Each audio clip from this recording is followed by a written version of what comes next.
It's now 6 o'clock and I'd like to call the meeting to order. Yes. Joey, would you call the roll, please? Director Bender, Here. President Beitman, Here. Director Couch is absent, Director Mayo, Present. and Director Orsini. Present. We have a pledge of allegiance and President Dennis, would you lead us in that? Yeah, please. Please. Please join me in the pledge of allegiance. Salute. I pledge allegiance to the flag of the United States of America and to the republic for which it stands, one nation, under God, indivisible, with liberty and justice for all. Thank you. Thank you. Are there any additions or changes to the agenda? We have no additions or changes to the agenda. Okay. Is there no additions or changes? I'll call for approval. So moved. Second.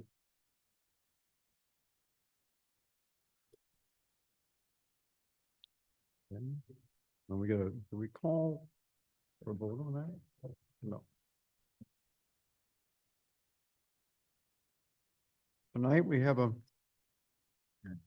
Do we call? Roll call. Do a roll call on the approval of the agenda, please. President Beitman, Yes. Director Bender, Yes. Director Mayo, Yes. Director Orsini. Yes. Mhm. Check.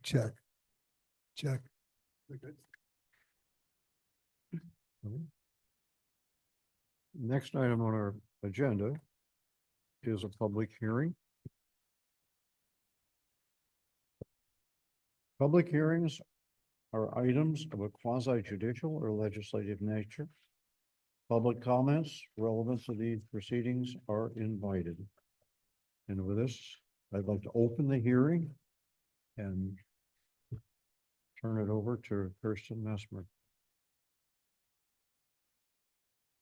Thank you. Okay. In 1992, McKinleyville voters approved the Measure B Assessment District with a 20-year duration for the purpose of funding the development and maintenance of public recreation facilities, including the McKinleyville Activity Center, Azalea Hall, and Hiller Sports Site. The board authorized collection of the assessments each year beginning in fiscal year 92-93.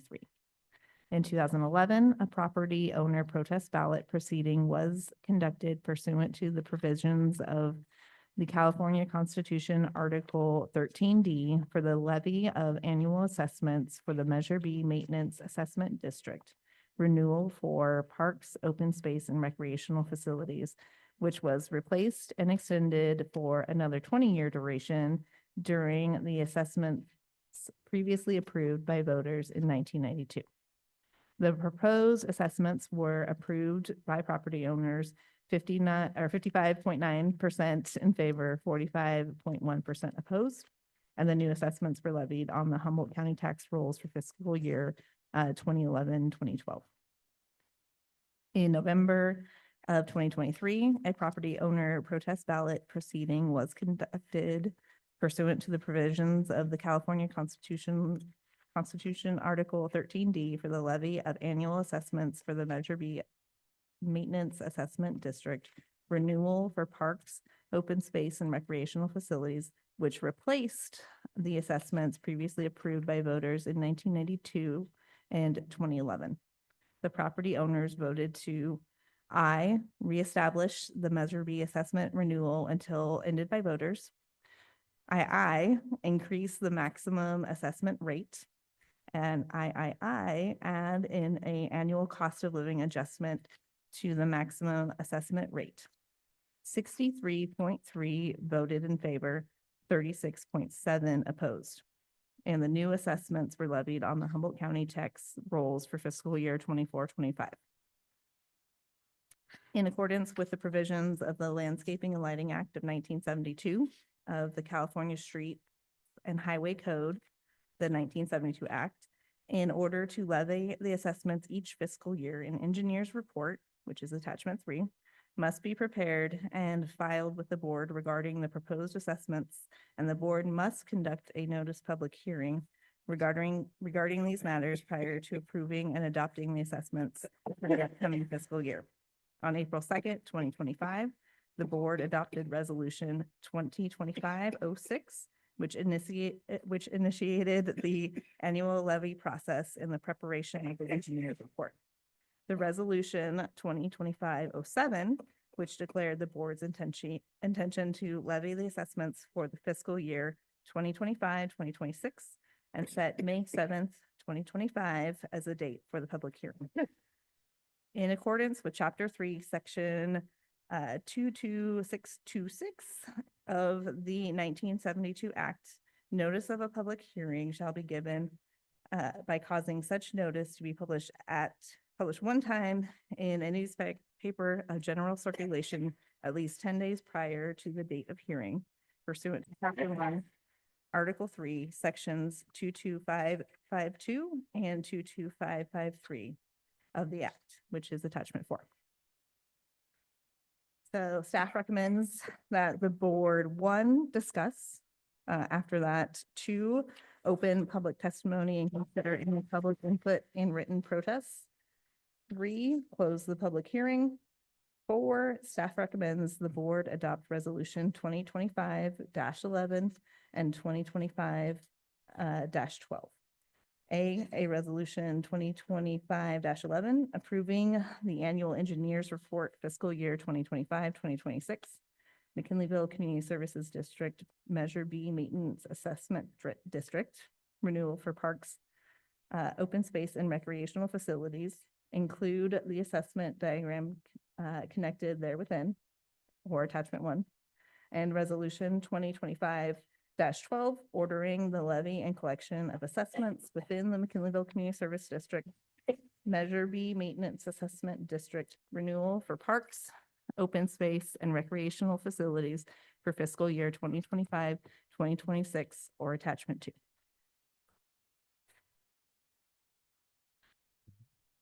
Thank you, Kirsten. I'd like to call for public comment at this point, starting with the members of the board.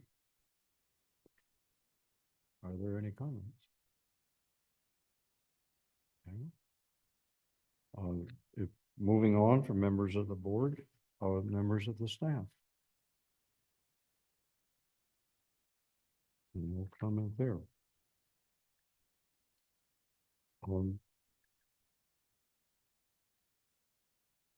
Any comments from the general public? No. Having no comments, I'd like to have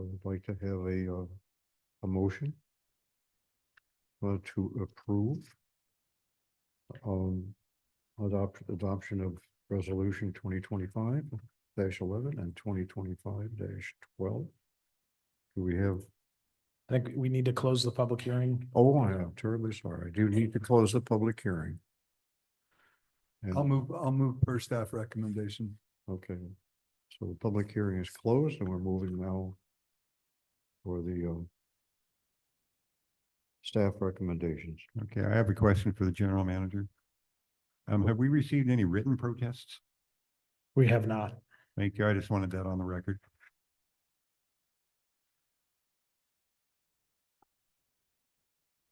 Okay, so we go on record as having received no written protests or comments.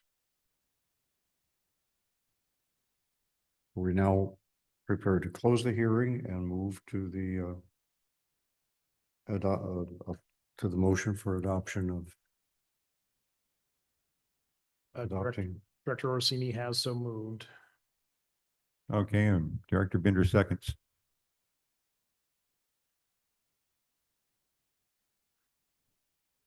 Scott? Public hearing. Let's close the public hearing then. Public hearing is now closed. I'll ask for the motion to approve.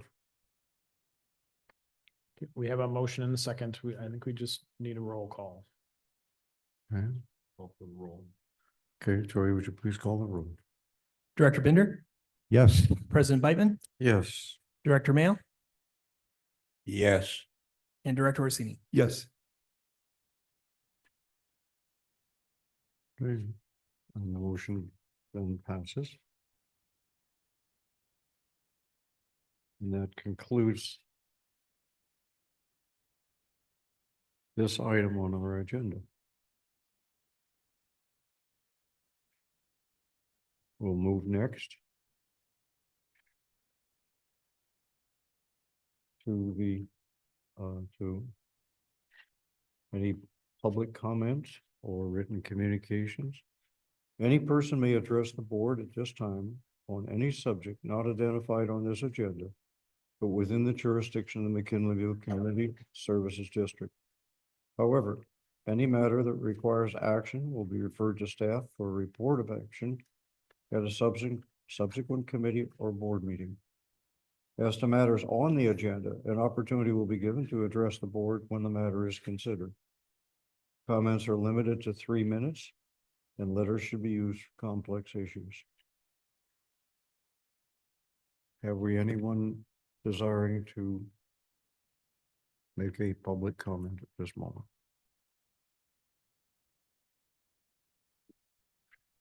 No? Hearing none. We'll move on to the next item, which is the consent calendar.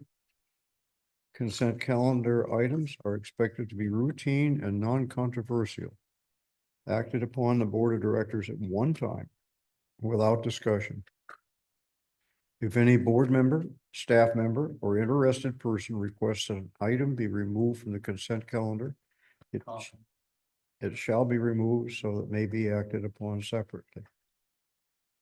The items on the consent calendar are considering approval of the draft minutes of the regular meeting of April 2nd, considering adoption of a proclamation of declaring May 4th, May 10 as Professional Municipal Clerks Week, considering approval of 2024 Consumer Confidence Report, discuss and consider approval of resolution 2025-10, stating the intent of the district to reimburse State Water Resources Control Board for any loan funds for the recycled water project grant loan application.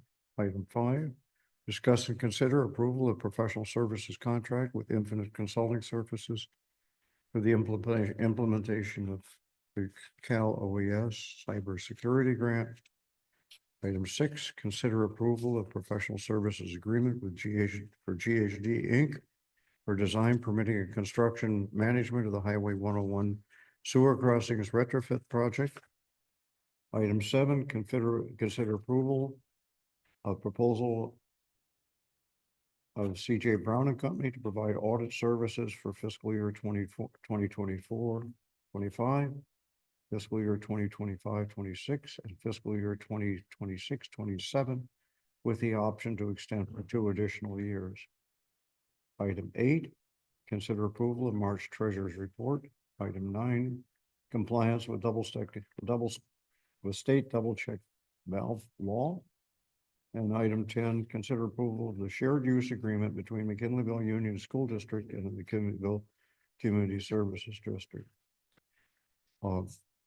Does anyone, any member of the board wish to remove any item from the consent calendar to be acted upon separately? Yes, I'd like to pull items D5 and D7, please. Items D5, which is the, Oh, excuse me, just D5. just D5, okay.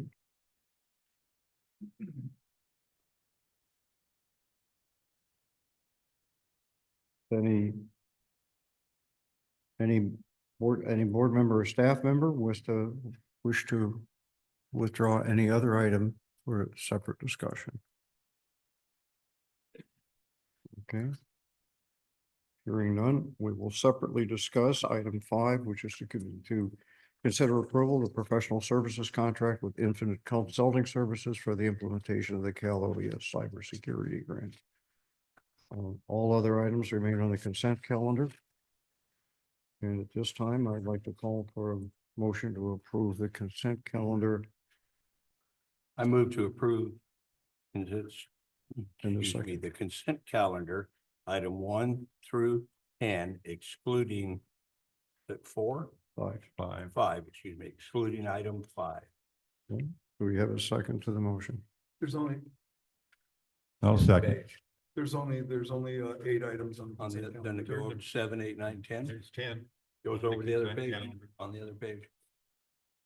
Page 4 of 287, 7, 8, 9, and 10. Oh, okay, I'm sorry.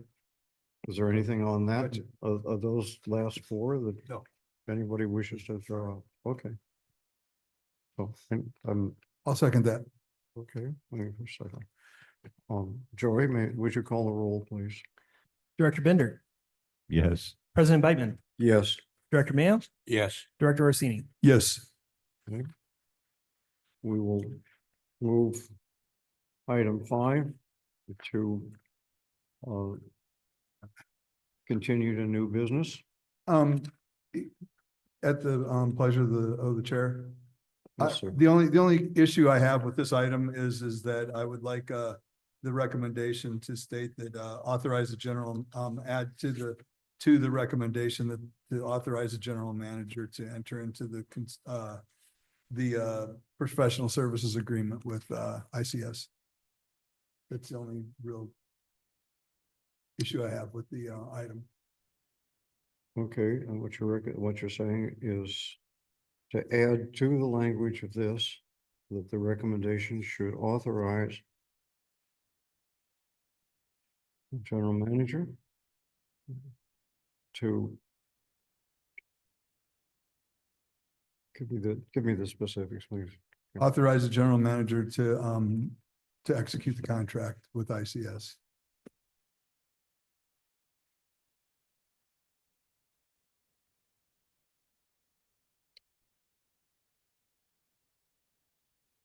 Is there any other comment or request for modification of the item? Are we certain that we didn't already give him authorization to act on our behalf in a previous ordinance? Or do you know, Joey? We gave authorization to execute the grant, but not to execute the professional services agreement. Okay, thank you. So if you're ready, I'll make a motion to approve this and thank Director Orsini for catching that and thank our general manager for his diligence when this goes forward. Thank you. No other comments? We'll accept the motion. Is there a second? Yes, I'll second that.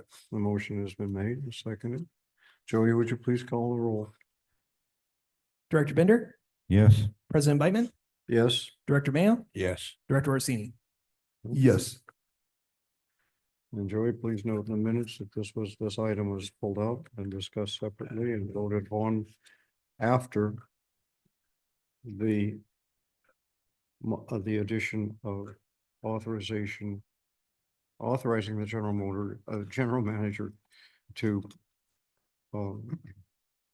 execute the contract with ICS. We'll move now to first item on the list of the continued new business, which is adoption of resolution 2025-13, supporting assembly concurrent resolution number 36 and proclaiming May 18 to 24 as 25 as Special Districts Week. And Joey, would you please present that for us? Thank you, President Beitman. On February 20th, 2025, California Assemblymember Juan Carrillo introduced the Assembly Concurrent Resolution, ACR, number 36, proclaiming May 18th through May 24th, 2025 to be Special Districts Week. Special Districts Week will help promote and educate the public about local public service providers, including awareness and understanding of special districts, in addition to encouraging the public to become involved in their communities and civically engage with their local government. I've been asked to read the resolution into the record. Resolution 2025-13, a resolution of the McKinleyville Community Services District supporting Assembly Concurrent Resolution number 36 and proclaiming May 18th through May 24th, 2025 to be Special Districts Week.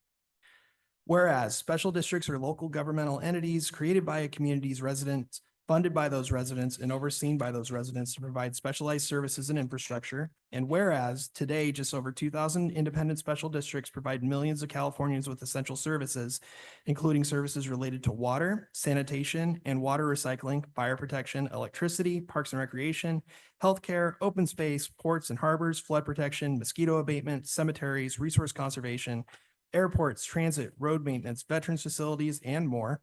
And whereas special districts first arose when San Joaquin Valley farmers needed a way to access their local water supply. And whereas under the Wright Act of 1887, the Turlock Irrigation District became California's first special district and made it possible for local farmers to intensify and diversify agriculture in California's Central Valley.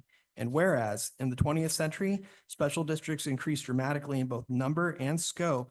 And during the periods of prosperity and population growth that followed both world wars, when the demand for all types of public services increased and special districts met that need.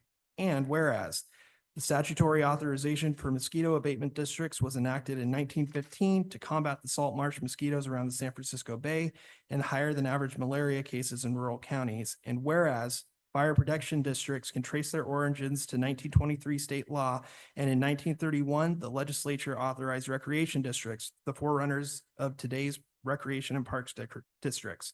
And whereas hospital districts arose in 1945 because of a statewide shortage of hospital beds. In 1994, the legislature then expanded their breadth and renamed them health care districts in recognitions of the diverse modern needs of California's communities and the importance of proactive, affordable health care beyond the walls of a hospital building.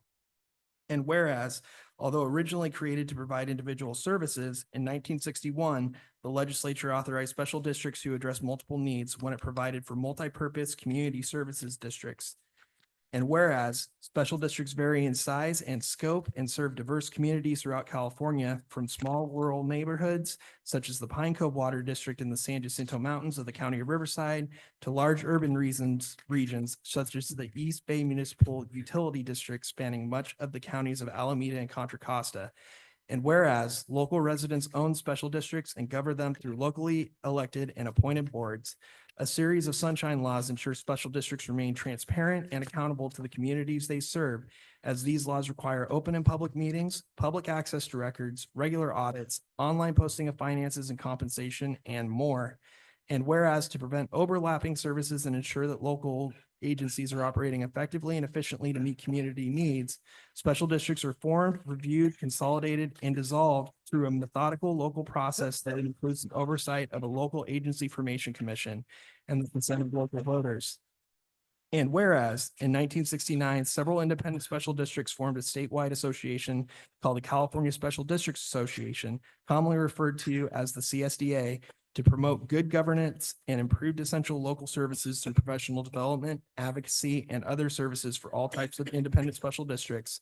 And whereas the McKinleyville Community Services District seeks to promote democratic institutions, community-based services, local control, and self-determination.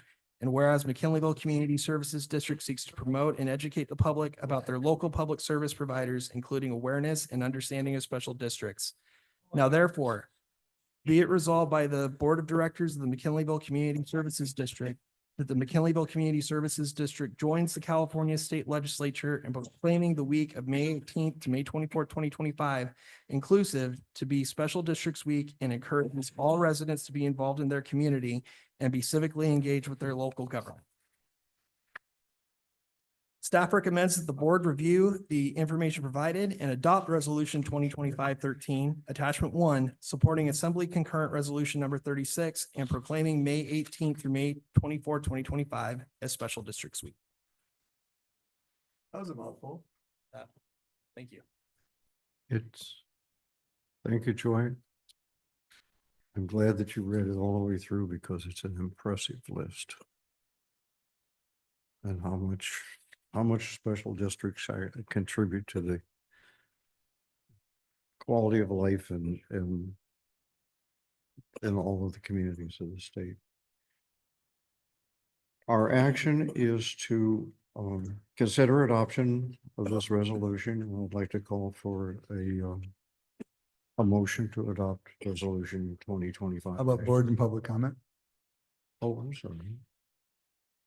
Is there any public comment on this? Thank you, Greg. No, hearing none, Nothing. Nothing from me. none. I mean, is it now be appropriate to call for a motion? You're the boss. I just didn't want you to skip a step. I'll move item E1 per staff recommendation. Second, Second. motion has been made and seconded. Joey, would you please call the roll? Director Bitter, Yes. President Beitman, Yes. Director Mayo, Yes, and I'd like to say at this time, everybody, I'm not sick. I have COPD real bad and this pollen is just killing me. So apologize for my coughing, but my vote is yes. Yes. I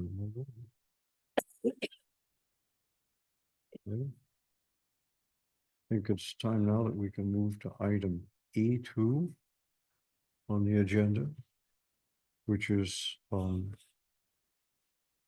presentation, review, and consideration of the establishment of an MCF fund at the Humboldt Area Foundation. And this is presented to us by Kristen Messmer, Parks and Recreation Director. Thank you. On February 13th, 2025, MCSD General Manager Pat Kaspari and Parks and Recreation Director Kirsten Mesmer met with Laurel Falstad of the Humboldt Area Foundation to discuss various fund opportunities available through Humboldt Area Foundation. As a result of that meeting, Ms. Falstad was invited to present at the March 18th, 2025 McKinleyville Community Forest Committee meeting. During the March meeting, Ms. Falstad provided an overview of Humboldt Area Foundation Fund options, and committee members engaged in a discussion and asked clarifying questions. Following the presentation, the committee unanimously approved a motion recommending that the MCSD Board of Directors establish an expandable component agency fund with the Humboldt Area Foundation for the McKinleyville Community Forests. Key points. I'm probably going to just skip over these because we do have Laurel here to go through some slides with you. So she's going to hit probably all of the key points that you guys had a chance to read. Additionally, Rick Littlefield, who is also here, owner of Eureka Natural Foods, has expressed his intent to contribute $10,000 to launch the McKinleyville Community Forest Fund. He has also indicated a strong interest in encouraging broader community participation with the potential to match additional contributions up to $25,000 over the first 3 years of the fund's establishment. His support is contingent on MCSD's commitment to pursuing donations from local businesses, community organizations, and individual supporters. So at this point, I would like to turn it over to Laurel for her presentation. Oh, okay. Well, before I turn it over to Laura, but you can definitely walk up there. Staff recommends that the board listen to the presentation from Laurel from Humboldt Area Foundation, review the information provided, discuss and take public comment, and consider authorizing the board president to establish a mission-aligned expandable component agency fund for the McKinleyville Community Forest with the Humboldt Area Foundation.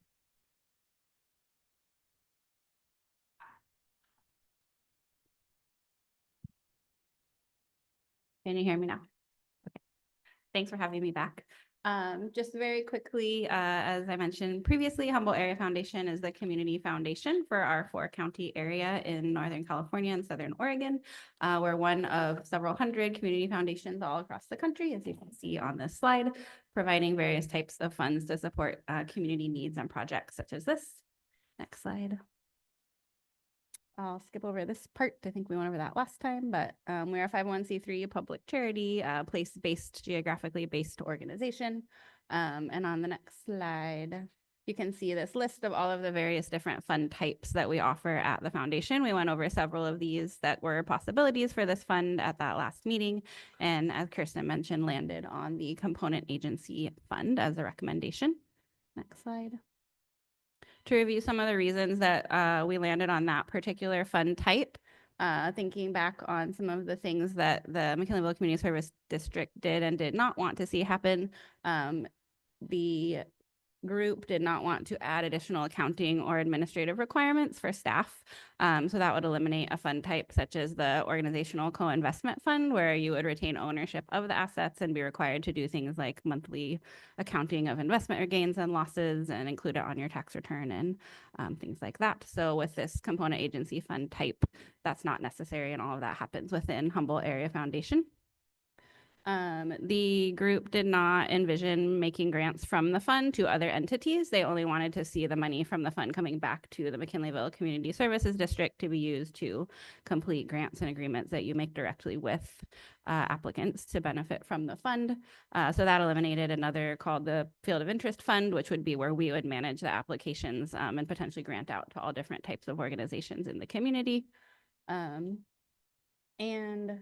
the McKinleyville Community Services District obviously is the only entity with authority over the fund. It's not a collaborative fund where there are multiple organizations serving as the committee. So with those considerations in mind, that eliminated some of the other options that we were looking at and left the component agency fund as the one that was recommended. Next slide. A component agency fund is one that is established for the benefit of a particular agency. In this case, McKinleyville Community Services District, usually nonprofits or other charitable entities. They often are established as an investment tool for endowments or reserves for 501c3 nonprofit organizations. They also are used to create a way for community members to make tax-deductible donations to nonprofits that are not public charities and receive the tax benefits of a contribution to a public charity. Such as in this case, so that people can have that added benefit by contributing directly to this fund. And then we are therefore responsible for ensuring that all of the expenditures from the fund are considered charitable by the IRS. Next slide.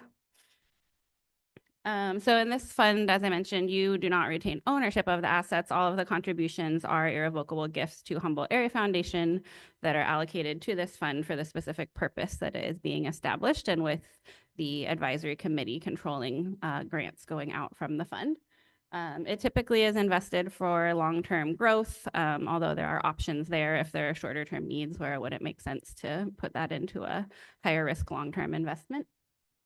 And funds can be granted back out to McKinleyville Community Service District by written request from the advisory committee. The board will be the advisory committee, so a written request along with board meeting minutes reflecting a vote to request the grant from the fund is how the funds will be returned back.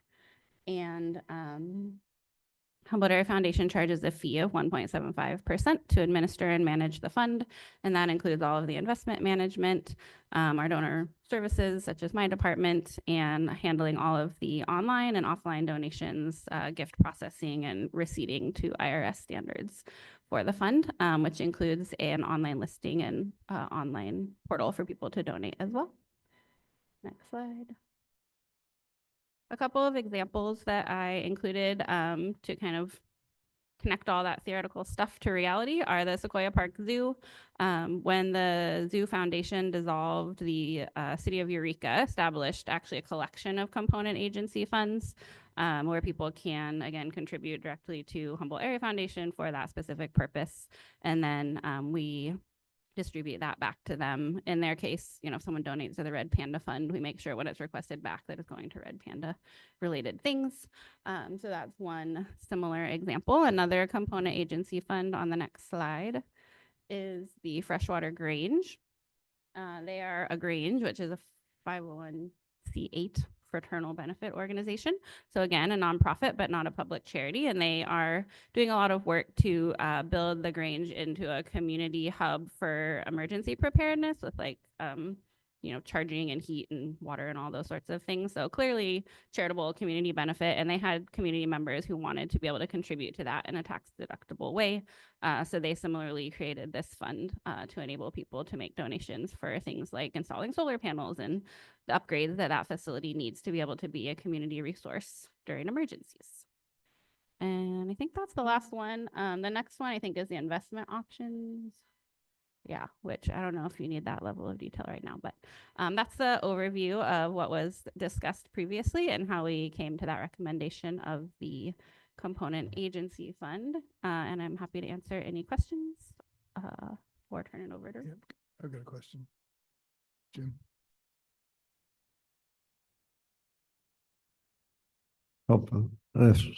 Questions, please. Yeah, thank you. So I see there's a 1.75 per month, to manage is that, include managing the investment pool too, or is that just the administrative part of it? That's our administrative fee. It's 1.75% annually, so 1/12 of 1.75 is charged monthly. And investment fees are reflected on the fund statements. Investment returns are net of fees, so you don't see that charged directly to the fund. It's charged by investment advisors prior to the investment returns. Okay, so being that's posted. just taken out before the Mhm. return is booked. Yeah, Okay, thank you. And do we have any idea what that is? yeah, it's about 0.6%. Oh, very nice. Okay, thank you. Our investments are pooled, so we have the benefit of, larger economies of scale for investment fees because your fund will be pooled with all of our other funds at the foundation. Other questions or comments? From the board, from staff? No? Person? No. Okay, I've got another comment, but Please. it's related to the agreement. The only, I looked through the agreement. I want to thank staff very much for their diligence on this agreement. It seems,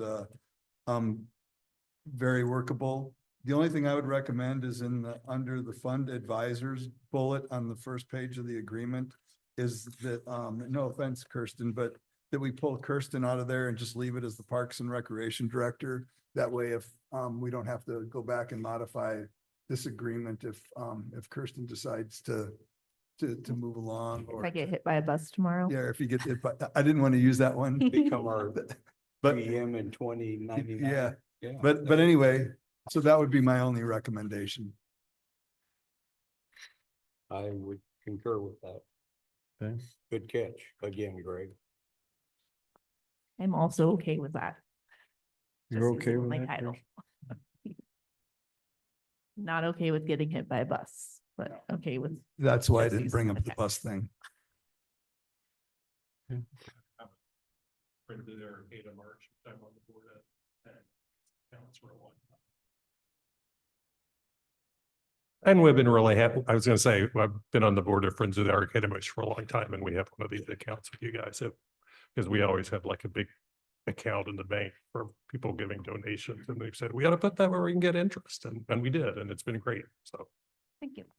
Yeah, the McKinleyville Senior Center has also enjoyed working with Humboldt Area Foundation and have for quite some time, decades. Yeah. So. Yeah. Any other I comments? guess I'll weigh in. Go ahead. Having nothing to do with our political point of view on what we should or should not invest in. Humboldt Area Foundation does an excellent job in those projects, and you have done that for us and personally on a couple that I've done, outstanding. So thank you. Thank you. Appreciate that. Any comments from the public? Yes, sir. Up to the microphone, please.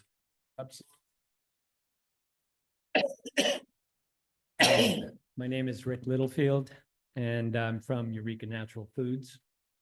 And I think that this initiative started when I had a conversation with Greg Orsini one day about the McKinleyville Community Forest, which we're all very excited about.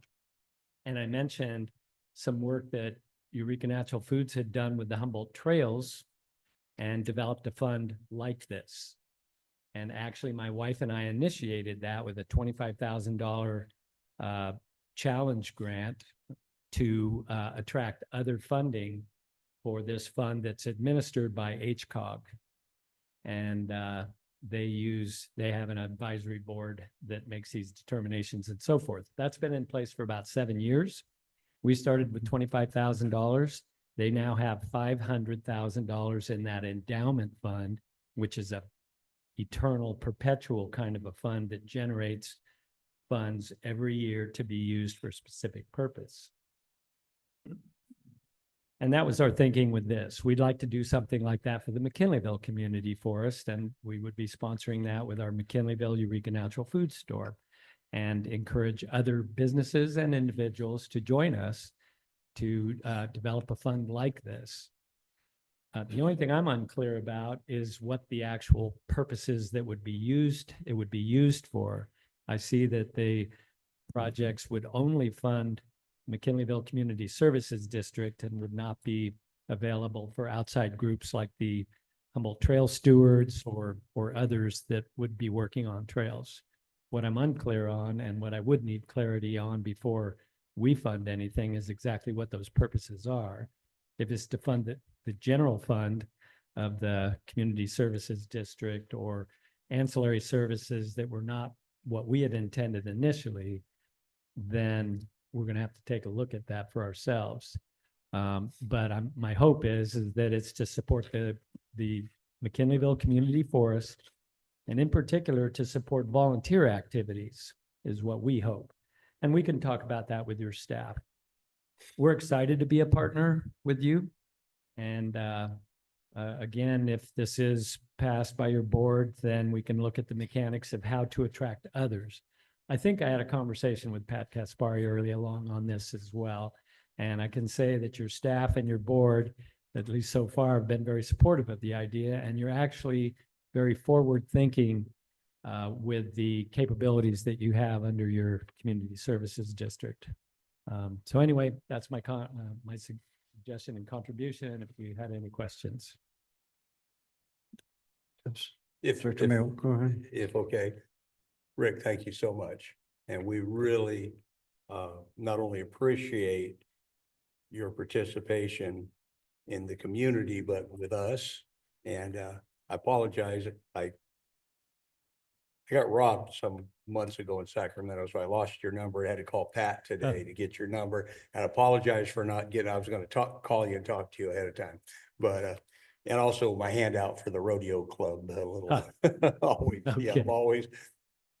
always, I shouldn't say what I think, but I appreciate your comments. And I know you have spoken to Pat and Director Orsini, and only being 20% of this board, but in my opinion, as that 20%, we want you in the process, and everybody, I believe, will concur with me that we're going to work with you 100%, and we appreciate you so much. So, Well, thank you. You know, there's a saying about being more than the sum of your parts. Mm. That's a true statement, because not only you, but I'll just say Kevin Jenkins up the road, when you guys step up and give your support, it just kind of opens the door for other people. And we understand that, and we appreciate it so much. Well, thank you. You certainly doing your part as a community services district with the initiatives that you're undertaking and the forward thinking that you're bringing to the community. So we're happy to partner with you. Thank you. Mr. Littlefield, thank you for your generosity and thank you for kicking it off for us. Greg, did you have a comment? Yeah, I did. Rick, thank you so much for your offer, for planting the seed to get this to where it's at today. And it's our intention that this money will only be spent in the community forest. And how that money is spent will have to come back through this board of directors. Every time money spent on there, it's got to come back here before the money can be drawn out of the fund from HAF. So anyway, I hope that that's reassuring to you. And if there's anything else that we can do, give me a call And if you have any other ideas related to how we can reassure you that the money is going to be spent in a way that's consistent with how you intended it to be. So thank you. Mhm. And- Director Mayor. And I want to thank Greg for and one more, I neglected to say this. Your comments on groups that might help in this, that's something that we can totally structure, okay? And any outside groups or community groups here that want to participate and there's some type of support that needs to happen, that's something that we can vet. And I would say, shouldn't say the terms like generally are weird, but I believe that we'll structure things that way.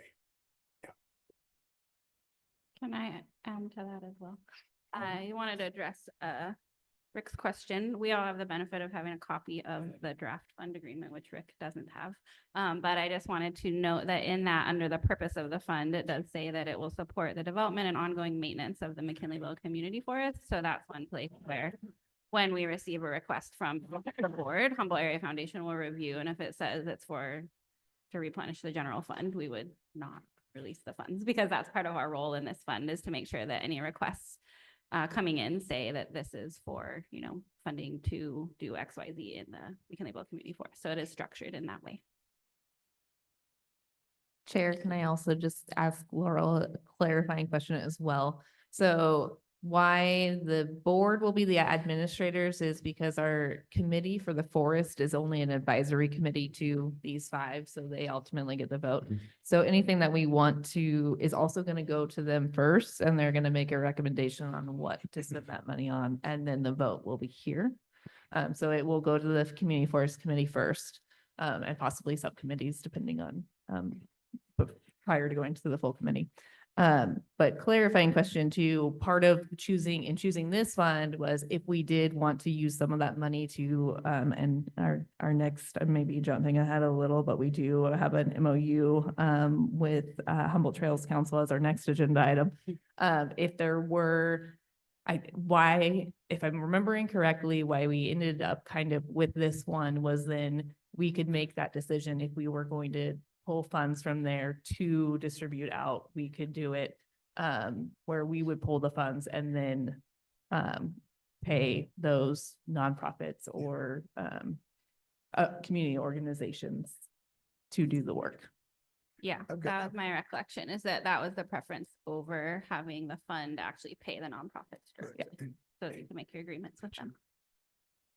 Okay. Go ahead, Greg. Yeah, and for a bit of history on this, when the concept was brought to the McKinleyville Community Services District Community Forest Subcommittee, there was absolutely no buy-in for creating a nonprofit board that wouldn't be under the reign of the public, of the public, as through this board would have. And so they were pretty adamant about the fact that they wanted the control of the funds come back to the board of directors, and that there not be a nonprofit that might not have the same linkage back to the community forest.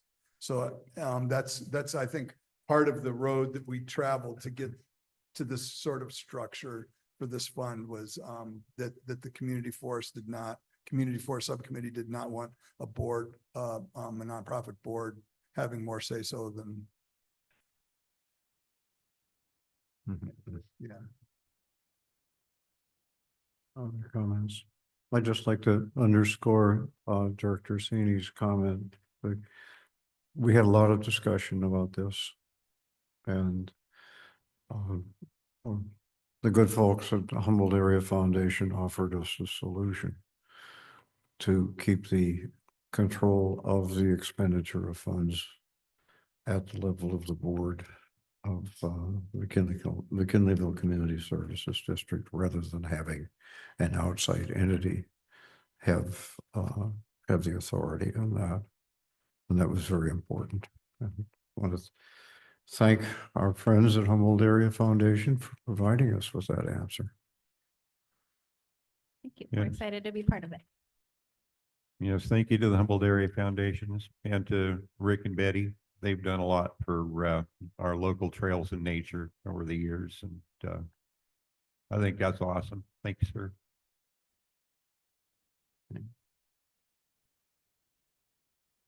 Any other, please?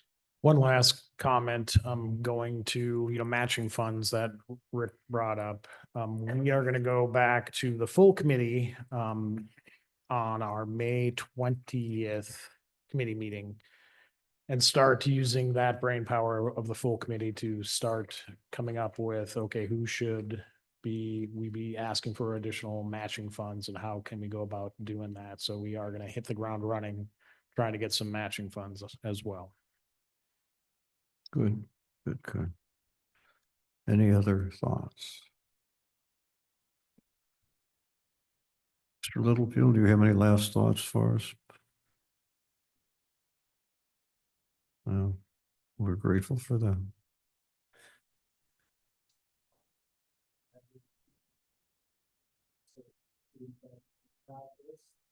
Community forest is meant to be, and there's a lot of excitement out there. And I think we can capture that up, and then the Chamber of Commerce, of course, reach out to the business community, but it'd be nice to reach out to individuals as well. Maybe send something out.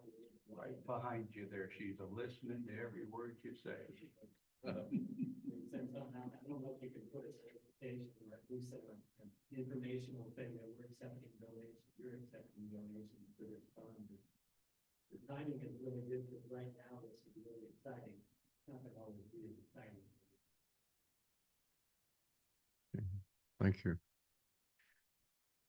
Third, any other? Go ahead and speak again. Something else to say? No, yeah, go right ahead. Okay. Slip over and take a seat. Leave you alone, I get it. Okay.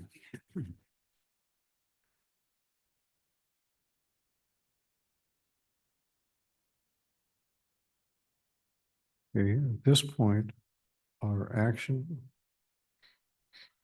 on this is to review and consider establishment of the MCF fund at Humboldt Area Foundation as delineated herein.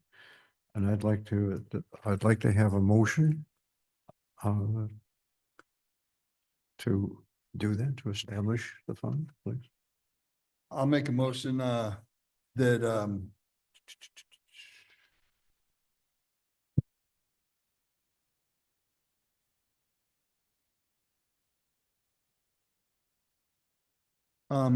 I would like to make a motion to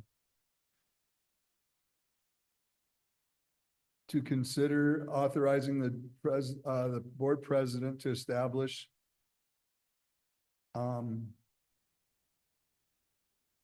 mission-aligned expandable component agency fund for the McKinleyville Community Forest with the Humboldt Area Foundation. Second. Thank you, Paul.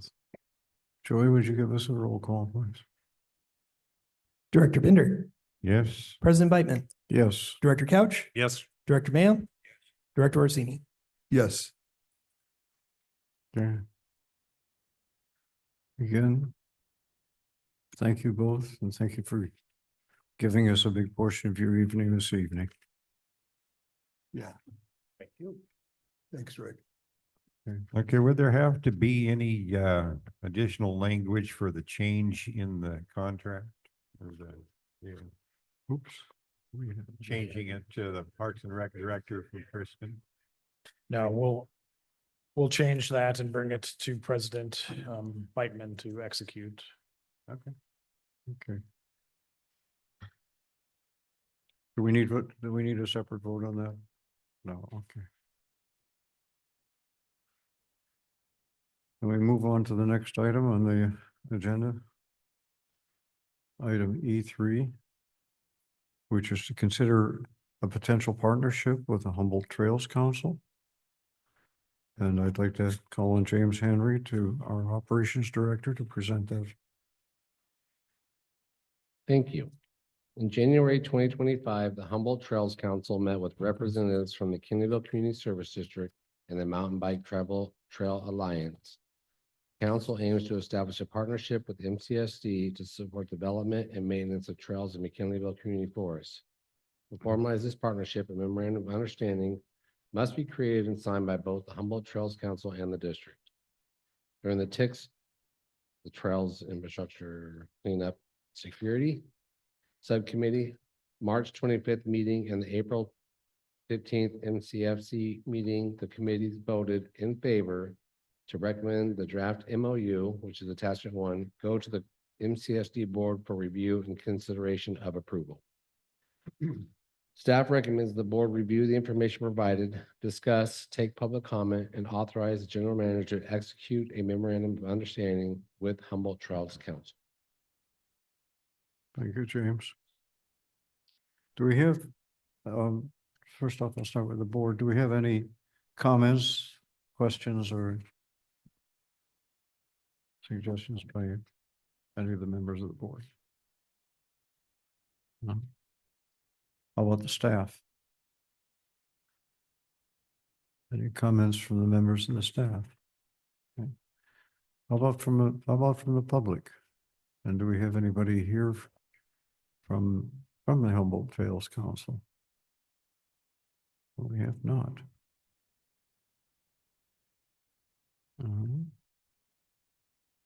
No comment? Nothing. All right. In that case, I'll call for a motion to approve the approve the memorandum of understanding, the MOU between Humboldt Trails Council and McKinleyville Community Services District. May I have a motion? Yeah, please? I'll approve the memorandum of understanding with the Humboldt Trails Council and authorize the general manager to execute the contract. Second. Okay. We have a motion, we have a second. The motion is to approve the memorandum of understanding and authorize the general manager of MCSD to execute the contract. It's been made and seconded. Joey, would you call the roll, please? Director Bender, Yes. President Beitman, Yes. Director Couch, Yes. Director Mayo, Yes. Director Orsini. Yes. Thank you, everyone. We'll move on to item E4, which is to consider the first reading of ordinance 2020-25-03, amending rule 47.02 of McKinleyville Community Services District rules and regulations concerning the use of electric bicycles in the community forest. And I'll call on James Henry, our operations director, to present this item for us. Thank you. The existing rule 4702 of the district's rules and regulations states motorized and electric vehicle use prohibited. Public recreation use of the community forest properties does not include use or operation of any motorized or electric vehicle. Recreational use must be done via pedestrian use, non-motorized, non-electric bike, or horseback. Operation of non-motorized vehicles within the community forest property must comply with existing rule 41.04 of these rules and regulations. When the MCSD board adopted this and the other rules and regulations establishing the community forest, it was made clear that this portion of the rules and regs will be taken back to the TICS and the full MCFC Community Forest Committee for review and recommendation. The use of motorized vehicles in the community forest is prohibited by the grant and cannot be changed. The grant agreement states grant funds are to be used for non-motorized recreational infrastructure development and enhancement that promotes new or alternate access to parks, waterways, outdoor recreational, forested, other natural environments to encourage the health-related active transportation opportunities for Californians to reconnect with nature as referenced in the Recreational Trail and Greenway Grant Program application guidelines and this agreement.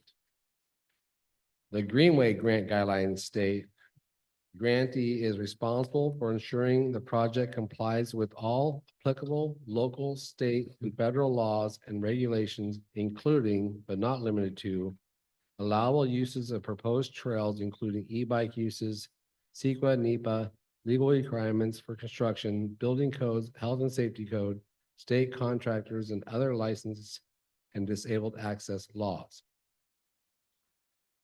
Under definitions, non-motorized trail means a trail designated for recreational purposes such as walking, hiking, bicycling, equestrian use, and other non-motorized recreational use. Under e-bike, a bicycle can be run on electric power as well as by pedaling. The above suggests that e-bikes can be used in the community forest without violating the grant agreement. During the TIC's February 21st meeting and the community forest meeting of March 18th, the committee voted in favor to recommend the following language modifications to the McKinneyville Community Service District Board for approval, which is attachment 1. If this reading is approved, this item will return at the June 4th meeting for a second reading.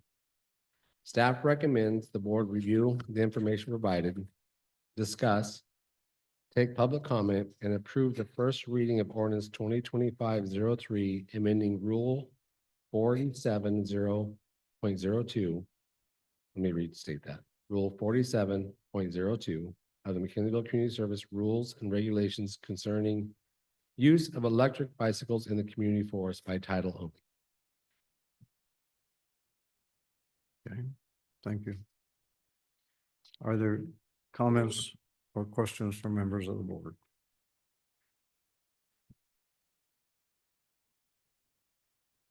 I'll make one comment, which is there has been discussion on the inclusion of Class 2, which is a throttle controlled bicycle that does not need to be pedaled. But I want to point out that the Class 2 is included in the language of this ordinance. That's my comment. We have a letter addressed to us. If there's no more board, are there any staff comments on this? I apologize, Director Bidman. I didn't hear what you said. The letters from who? That's the next thing coming up. We have a letter addressed to the board from Kevin Creed, Okay. who is present, and so I just didn't hear it. I'm sorry. so if there are no other comments from the board or the staff, I'll invite Mr. Creed to speak to us. And his letter has been distributed to the members of the board. Thank you. Appreciate it.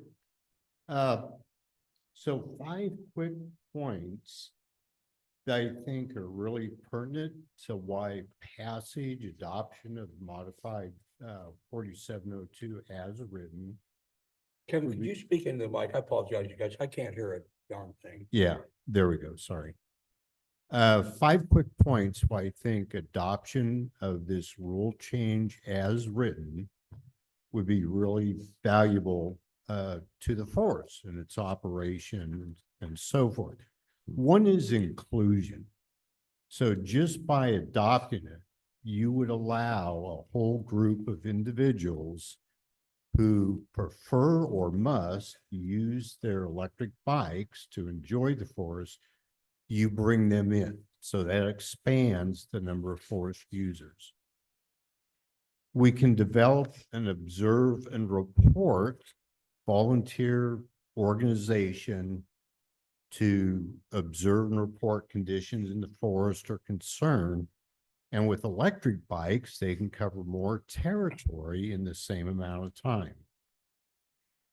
We'd like to use the forest, my opinion, is to host various mountain bike events. And by allowing e-bikes, you would just expand the number of categories of participants in those events. Also, there's means of alternate access. There are some individuals who are physically limited in some way where really having an electric bike is the only means by which they can get into the forest and really enjoy it on a bicycle. And then the fifth is just being consistent with other areas where forests, regardless of who manages them, but electric bikes increasingly so are allowed in forests. And we don't really want it to, we don't want to be the exception to that trend. And then the last comment is, as you consider this, separate in your thinking the bad rider behavior that does exist, unfortunately, and it doesn't really matter whether they're on a regular bike or an e-bike, but don't let their bad rider behavior taint the image of the e-bike and just the inherent properties. And then the last comment,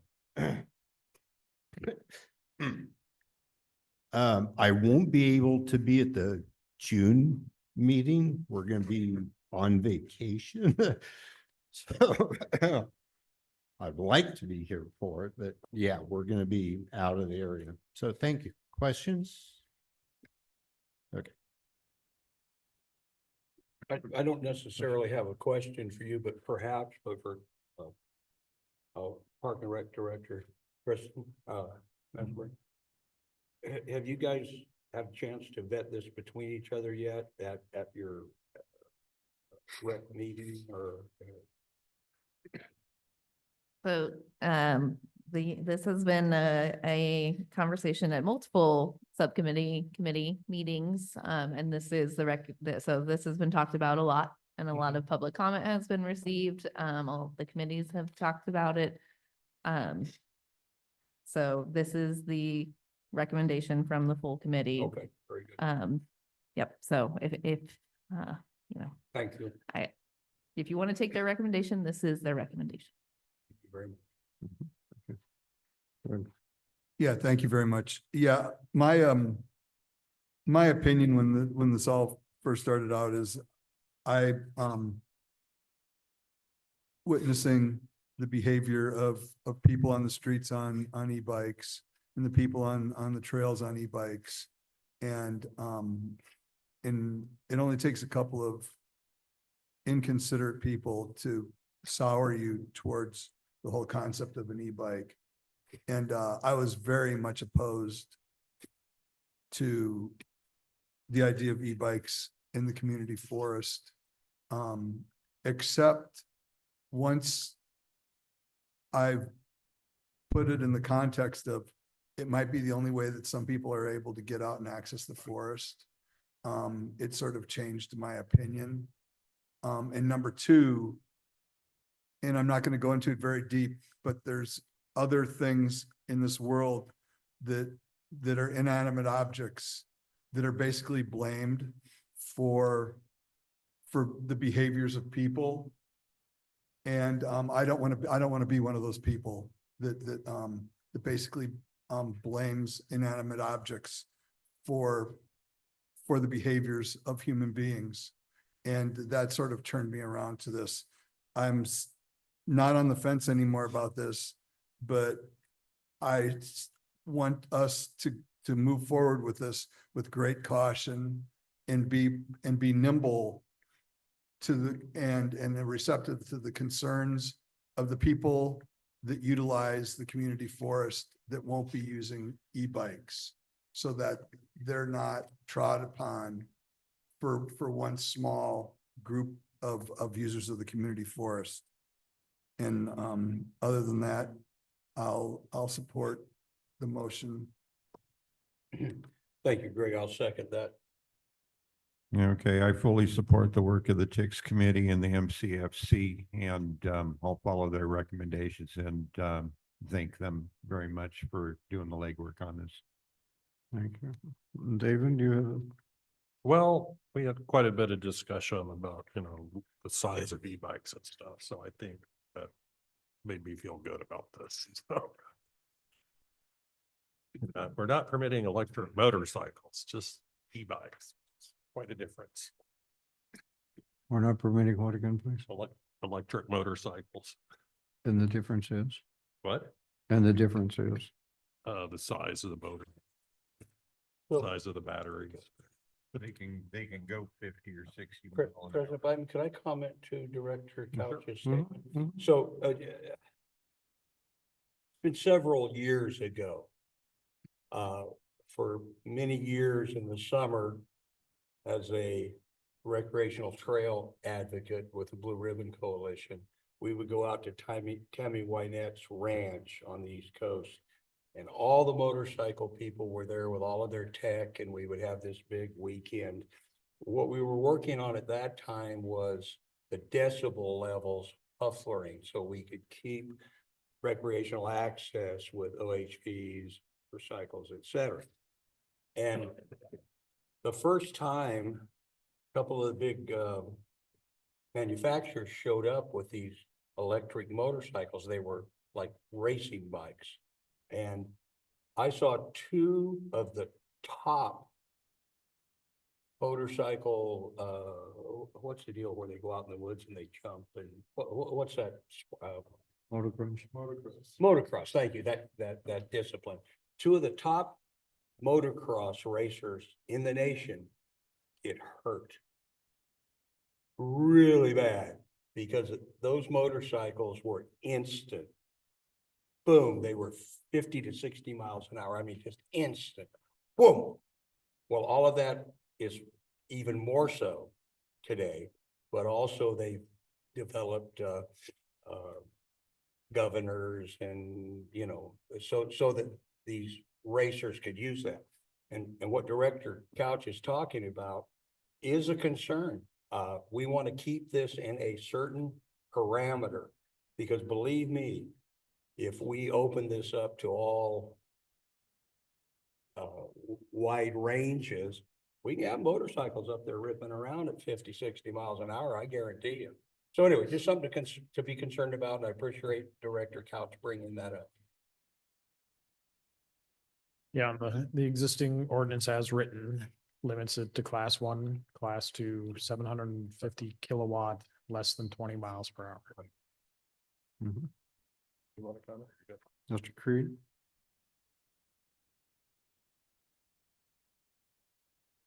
That's the Director Mayo's concern, Couch's concern is certainly legitimate. That's why in drafting the proposal, we wanted it to be complete, not just say what's allowed, but what's excluded. And it does that very well in the language.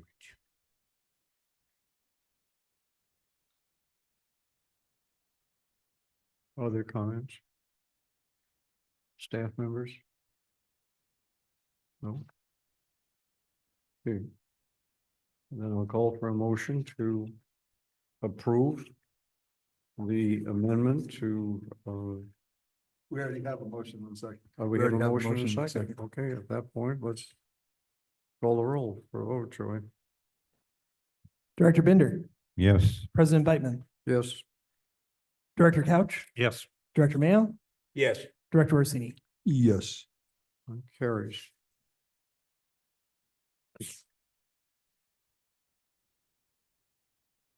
Mr. Creed, thank you for your presentation. Appreciate it. Yeah, thanks, Kevin, for making the sausage on this and helping the subcommittee put something back to the full committee and then back to the board. Appreciate it.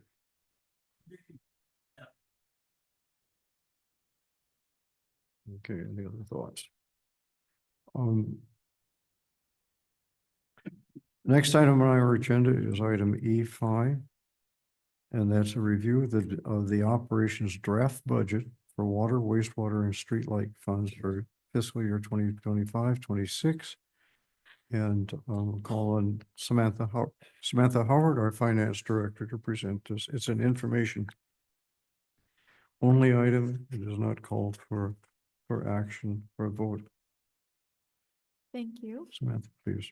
This budget was developed based on current costs, trends, and best estimates. Staff have developed a projection of water and wastewater sales based on current consumption trends rather than the most recent rate study. Bye, Mr. Baker. For the water fund, forecasted grant revenue under other revenue is reduced compared to fiscal year 24-25 due to the expected completion of the 4.5 million gallon tank. Water purchase from Humboldt Bay Municipal Water District is forecasted to increase by approximately 4.4%. In the sewer fund, forecasted grant revenue under other revenue increased compared to fiscal year 24-25 due to the grant award of the sewer undercrossing project that is expected to begin in the coming fiscal year. Interest expense is forecasted to increase by approximately 47%, and this is a correction to my staff note. This increase is due to an under budgeting of the wastewater management fund loan in fiscal year 24-25. The streetlight fund remains stable in comparison to fiscal year 24-25. Questions from the directors on any category item or on the budget overall are welcome. The finalized budget will be presented to the board for formal approval in June. Staff recommend that the board review, take public comment, and discuss the fiscal year 2025-26 draft operating budget for water, wastewater, and streetlights.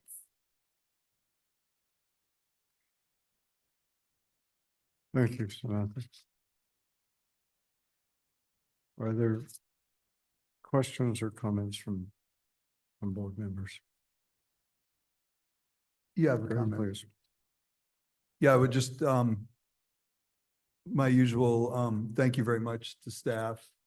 And Samantha, this is your first year going through the budget process. It probably, seemed like a big thing, but it's not too bad when you break it into different funds. But, thank you very much to James and to you and to Pat for, getting this budget to us, making sure that, we're, as a government agency, we're in rarefied air because it's actually, there's no brackets around the final numbers. So that's always a good thing.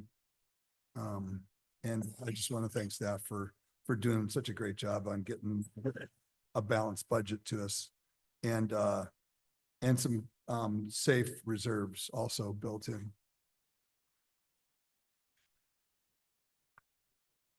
Others? Board? Staff? Pat, do you have a comment on it? I'll just make one comment as a member of the committee who has sat and watched this develop. I'm pleased with the process and I'm pleased with the outcome, and I want to thank you for the work that you put into it.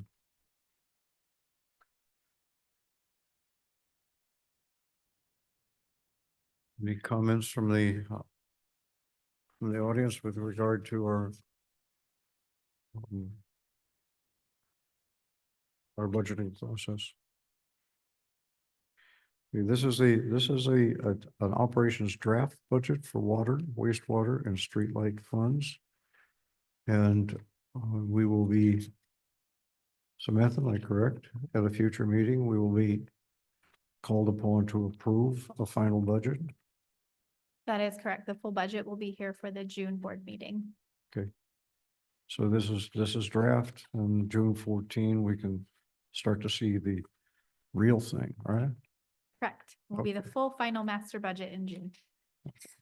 Okay, thank you so very, very much. Next item on the agenda is item E6. It is an action item. And we are consider the second reading of ordinance 2025-02, revising Article 4, Regulation 46 of the MCSD Rules and Regulations to add descriptions of the McKinleyville Community Forest subcommittees. And Joey, will you make the presentation for us, please? Thank you, President Beitman. During the August 20th, 2024 meeting, the McKinleyville Community Forest Committee established two new subcommittees, the TIC Subcommittee and the Forest Management Plan and Funding Budget Subcommittee.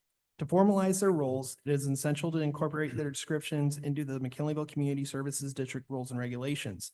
Staff has drafted ordinance 2025-02 that codifies the description of the subcommittees.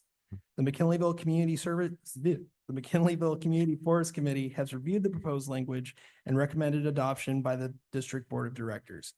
At the April 2nd, 2025 regular meeting, the board approved the first reading of ordinance 25-02. If the second reading is approved, the ordinance will be effective June 6, 2025. Staff recommends that the board review, discuss, and approve the second reading of ordinance 2025-02, revising Article 4, Regulation 46 of the MCSD Rules and Regulations to add descriptions of McKinleyville Community Forests subcommittees by title only. Okay. I'll call on the board for comments. This is our second reading. We have had the first reading and had discussion, but we are open to more discussion. Anybody from the board wish to comment on this? On these subcommittees? Okay. Members of the staff, especially Kirsten, you have any comments? Any other staff members have any comments? Anybody from the public, from the audience, understanding that what we're doing here is we're approving the descriptions for the two subcommittees. These are subcommittees of the McKinleyville Community Forest Committee. And the way that the process works is, as much of the footwork takes place in the subcommittees, the output of the work of the subcommittees, which tends to be give and take and informal, and much discussion, is then passed upward to the McKinleyville Community Forest Committee, which has the ability to request revisions or changes from the subcommittees. But if then approved by the McKinleyville Community Forest Committee, it passes to the MCSD Board of Directors for discussion, review, and approval. At the time that it passes, at the time that something passes through this board, then it becomes part of the regulations of the governing the community forest. And up until then, it's work in progress. Tonight, what we're doing is we're discussing and reviewing, but acting upon approval of the description of the two new subcommittees, which are the ticks, trails. Somebody help me with that. Trail. There we go. Subcommittee on the Forest Management Plan and Budget for the Funding Budget Subcommittee.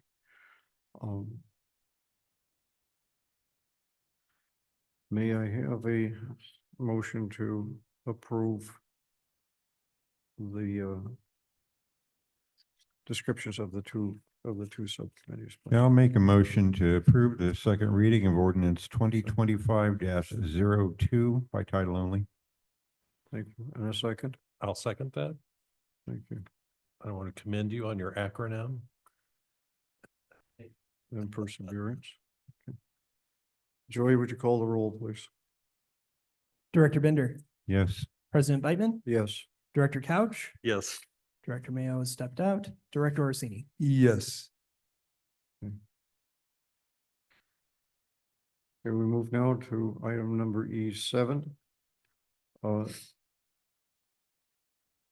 And that's to consider submittal of a comment letter. It's an action item on the McKinleyville Town Center Draft Environmental Impact Report.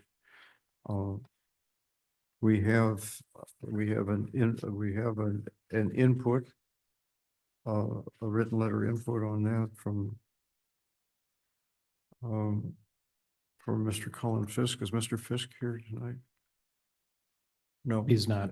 he is not. Okay. So what we'll do is, Pat, if you would be so kind as to present this for us, it is a roll call action item, and then during the discussion, Joy, I'd like to call on you to either, I think, read the letter that we have received. Thank you, President Beitman. As the board is aware, the County of Humboldt has been working with the McKinleyville Municipal Advisory Committee to develop a zoning ordinance for the McKinleyville Town Center. The county has prepared a draft environmental impact report for the McKinleyville Town Center zoning amendment, State Clearinghouse number 2024-031111. The complete DIR is located on the county website as well as on the state CEQA website. The district staff has reviewed the DIR with primary focus on the water demand and supply and wastewater and Parks and Rec sections. District staff worked with EMC staff to provide information for these sections and do not have additional substantive comments on them. The other section that has a direct impact on our operations is the transportation section. District staff does have concerns about the analysis of the potential impacts for the proposed changes to Central Avenue. These concerns are reflected in the attached draft comment letter. Comments on the draft EIR are due back to the county before 5 p.m. on Tuesday, May 27th, 2025. So staff recommends that the board review the draft comment letter on the McKinleyville Town Center draft environmental impact report, discuss, take public comment, and approve the submission of the letter to the County of Humboldt prior to 5 p.m. on May 27th, 2025, the end of the draft EIR comment period. Thank you, Pat. The draft letter is attached.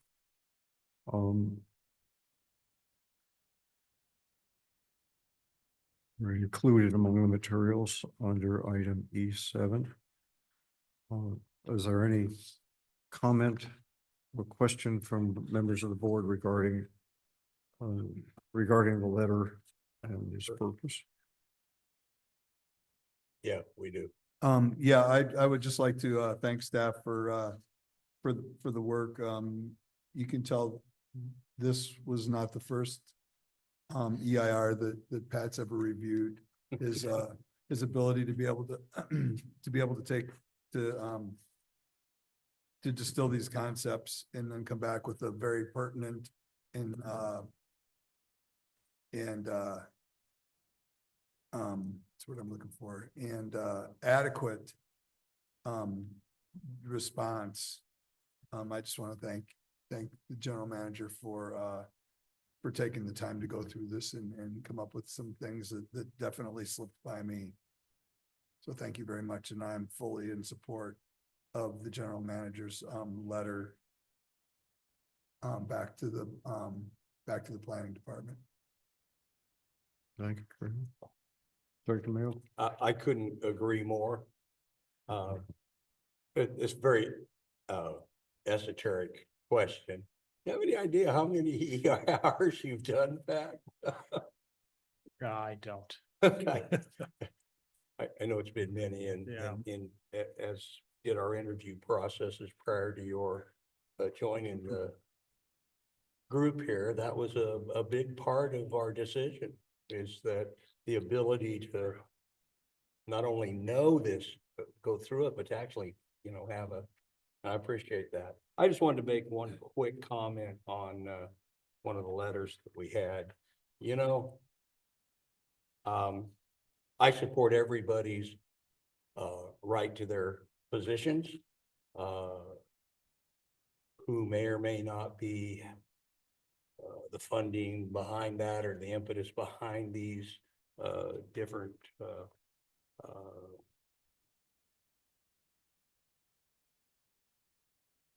so-called experts. But I just want to say very clearly that this board and this services district has a right, not only a right, but an obligation to be clear in our comments and our positions on things as wide as transportation and health and safety. So that's all I wanted to say. I found this to be quite objectionable. Thank you. Thank you, Dennis. Others? Okay, I'd just like to say that I thought that the letter does add value to the EIR process as written. There are some things in there that add more value than others.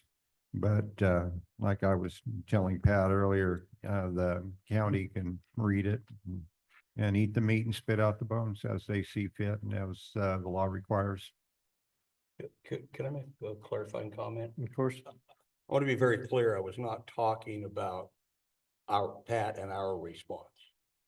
But about a comment in public comment that I was speaking Well, about, thank what you you. all have. Thank you. It should be clear, but I think I need to make it very clear. Director Couch? Well, I went to the meeting to listen to this and. Can't hear you, Dave. Sorry, I went to the meeting to listen to this and when we're talking about, you know, our demand on water and wastewater is that actually decrease the height of the buildings that are going to be able to build there. So that kind of drops the future potential population down a little bit. So I think that's a good thing. Mhm. And then I noticed they were talking about putting up poles for their charades on, what street is that? Hiller. Mhm. And I was thinking if they really wanted to take down Central Avenue to one lane, they had to do the pole thing there for 6 months or something and see what happens before, or a month or 2 weeks before they decide it's gonna be a permanent thing. We kind of did that with our mainland project. Yeah. Yeah, I definitely agree with that, that if central, anything that's done on Central Avenue should be, that what they're gonna do on Hiller is called the Quick Build Project. Mhm. And I definitely believe that before anything's done on Central Avenue, they should do a quick build and run it by the community for How they for like a it. few months. Everybody familiar with the quick build? Okay. There's Right. quite a difference in a few months. Are we talking about summer or winter too? I mean, so it maybe more than. Well, they're Yeah. not gonna be able to do any painting on Central Avenue in the Well, wintertime, so. I'm talking about studying the impact. It was brought up during the McMack meeting that it be done during the school year where the maximum traffic flow There would you go. be. There you go. Yeah. Okay. Anyway, Okay. I have one comment, which is that I have wasted a good amount of past time over some of some concerns, which I think have turned out to be not of any real substance. And those concerns have been over the separation between comments on the draft EIR and comments on the project itself. And I want to thank Pat and Director Bender for helping me through this and helping me to see that there is significant value both to the EIR process and to our role in the future development of town center and what is then the items that are contained in the letter. I want to thank you for that and apologize for wasting your time if I did so. Joey, we have I'm sorry. Jim, thanks for bringing that up there. I've had this conversation quite a few times in different businesses in the town and at different venues. The difference between the draft EIR and the plan is very hard for many of the members of the public to get a grasp on because they think, well, I commented on that. Well, they're two different, total different things. And when we think we have did public outreach and public comment and the public doesn't really understand what it really puts the onus on our representation for this community as constitutionally elected officers for us to be sure we ferret that out. And so I wanted to thank you, Jim, for putting a staccato on those two separate points. Thanks, Dennis. I have the habit of jumping in sometimes.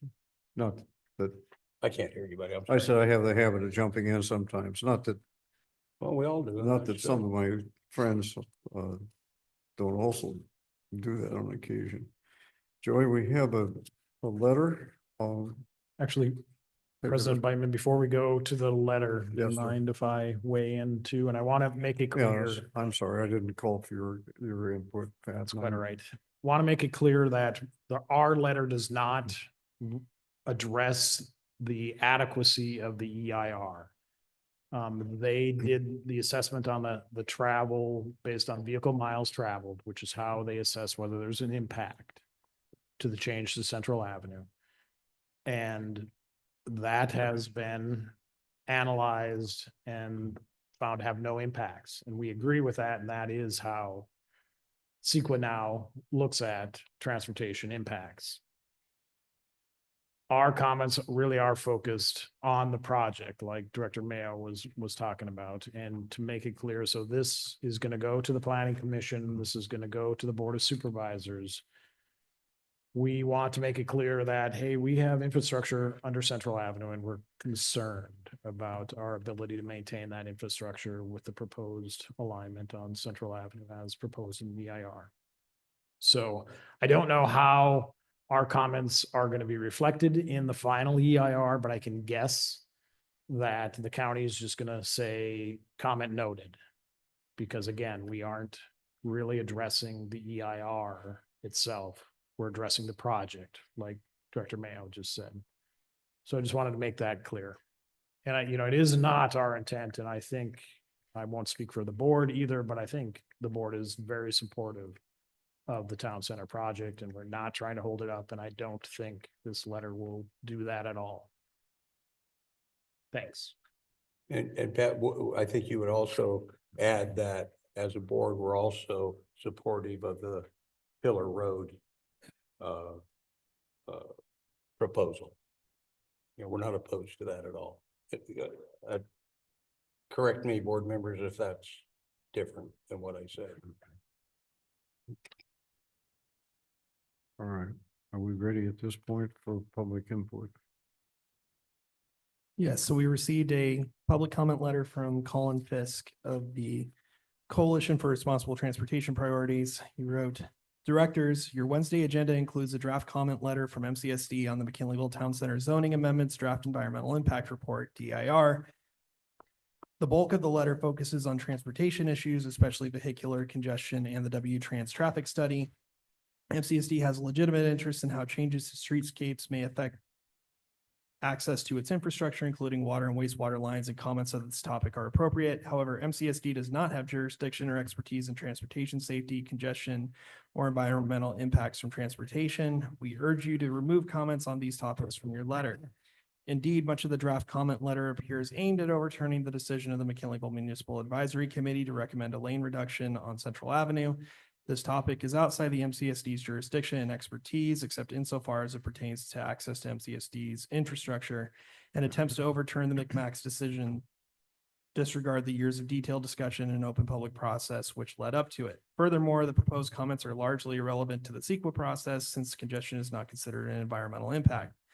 Finally, it is worth noting that the letter's attempt to make congestion relevant to the DEIR largely hinges on a citation of Humboldt County General Plan Policy CP5. However, the letter quotes that policy selectively, leaving out this key phrase, level of service improvements for automobiles should not adversely affect level of service and or quality of service for other modes of transportation.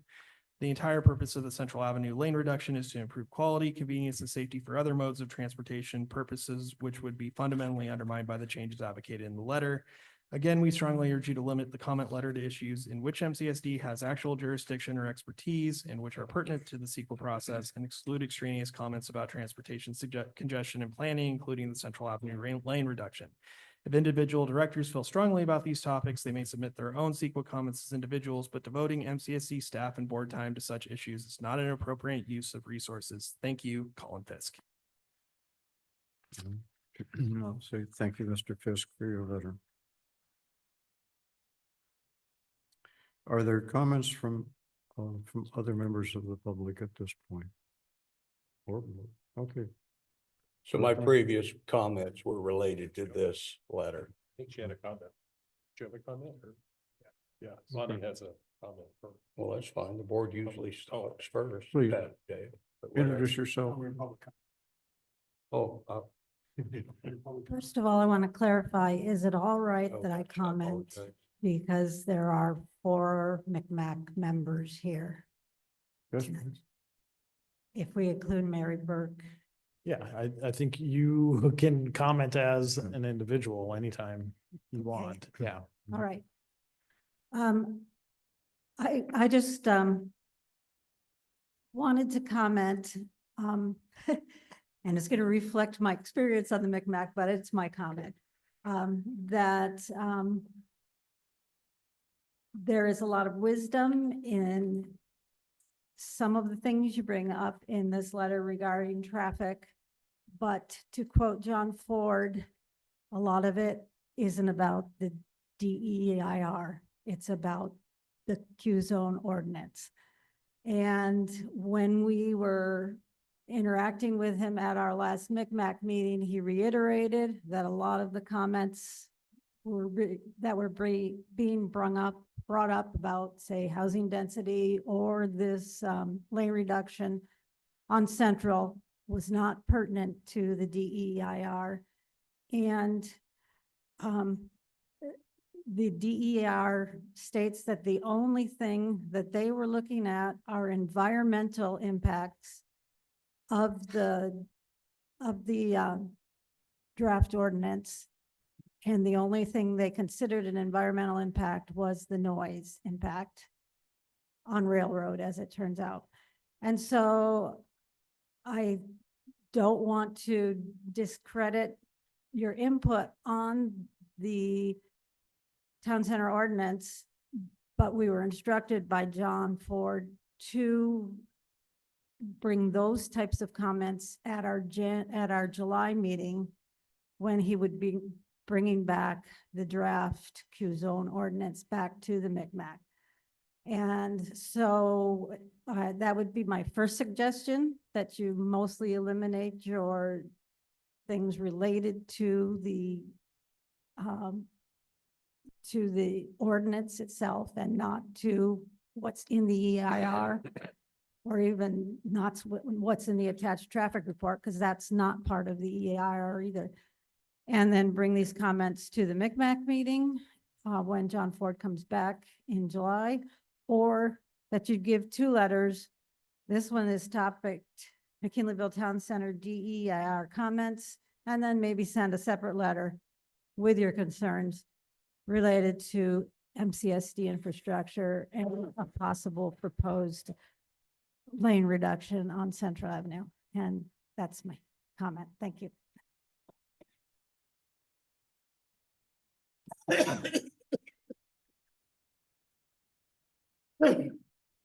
thank you. Appreciate your input. Are there others wishing to comment?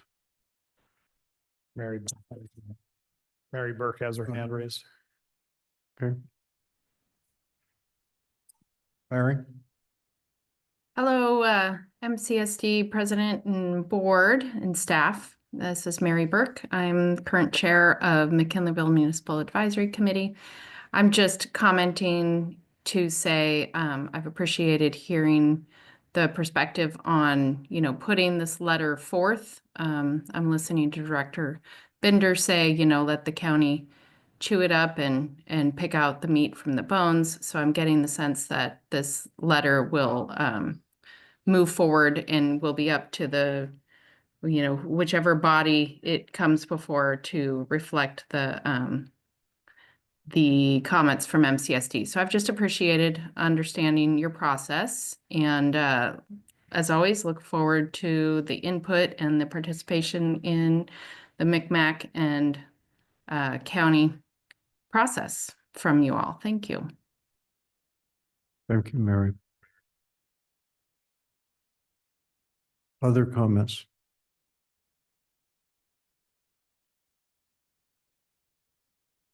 Okay.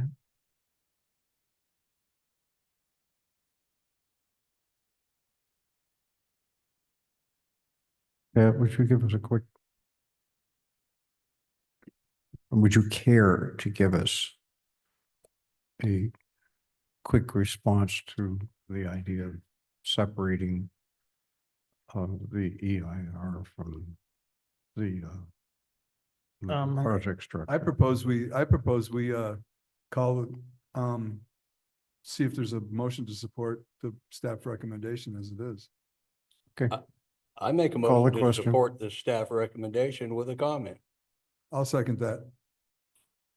okay. We have a motion and a second. I'll call the question. With a comment. Okay, would you care to present the comment? I would.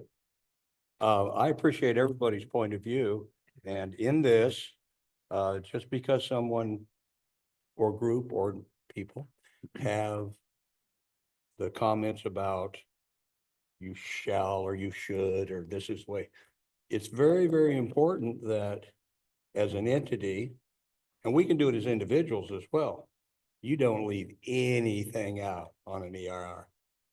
That's kind of a policy technique that I've seen for many years that I've been involved in these things.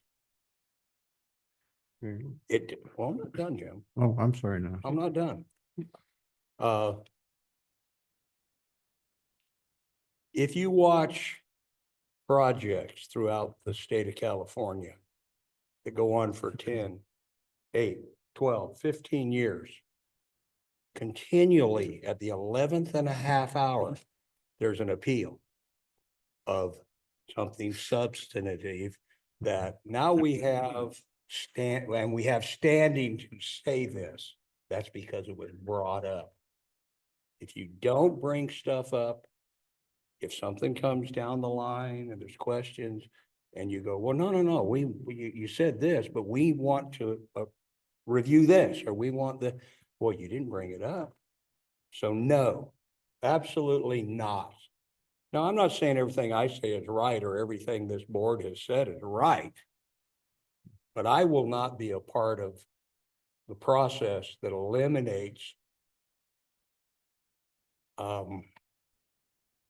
views and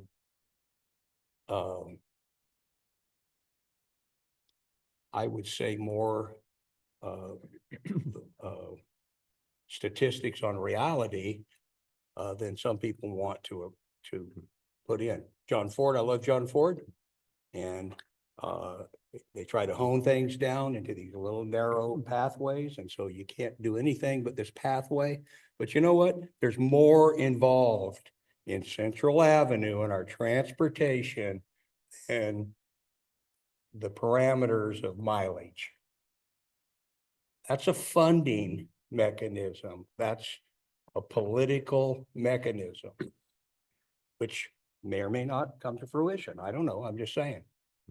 So I don't know what the rest of the board thinks about this. My motion, I think, is valid, and I think Director Orsini's second puts a point on it that we will not be stifled in our comments, which are very well-reasoned comments. Anyway, that's my point. Thank you. Thank you for your point. Trying to figure out how to succinctly summarize that to add to the, Oh, it's not part of the motion. motion. I'm just that's just a comment to the motion. Yeah, I wasn't trying to add it to. oh, okay, so it Totally support. part of the discussion of the motion, not part of the motion itself. Okay.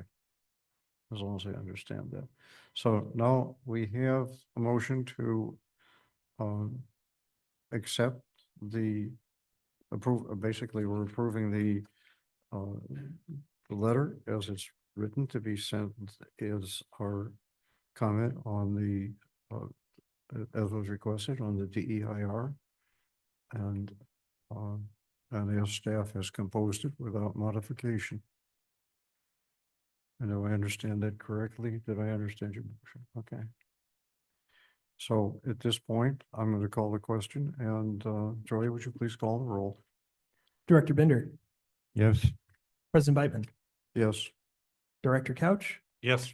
Director Mayo, Yes. Director Orsini. Yes. Yes. Okay. Motion passes. The letter goes as written to the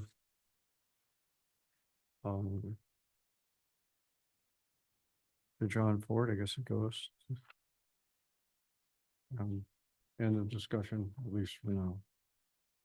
Next item on our list is also an action item.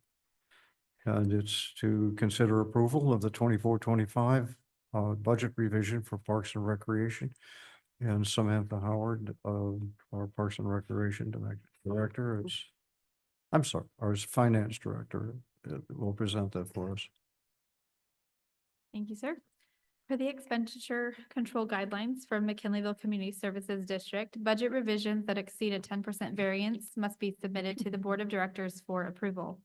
In the current fiscal year, 24-25, the Parks Department is tracking to exceed its salary budget by 12.05%, which has triggered a budget revision for 24-25. Staff have reviewed and adjusted all revenues and all expenditures for the Parks Department, which are summarized in the attached budget comparison. Revenues are revised to be $702,275, or down 24.8%, less than originally expected due to the reduction in expected grant revenue for the BMX track and park.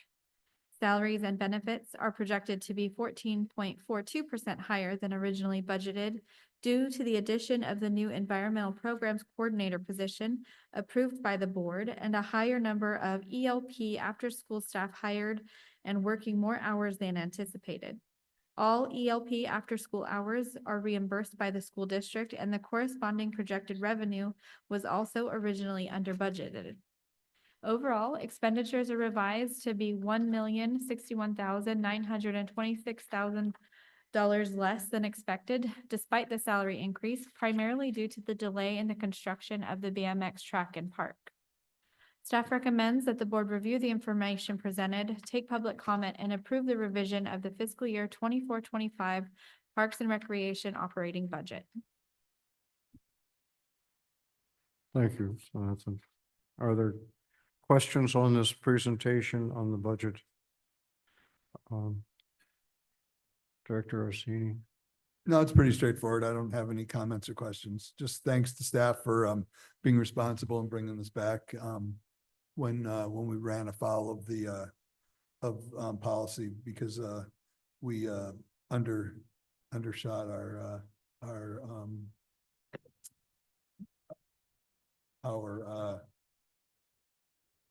revenues. Long day.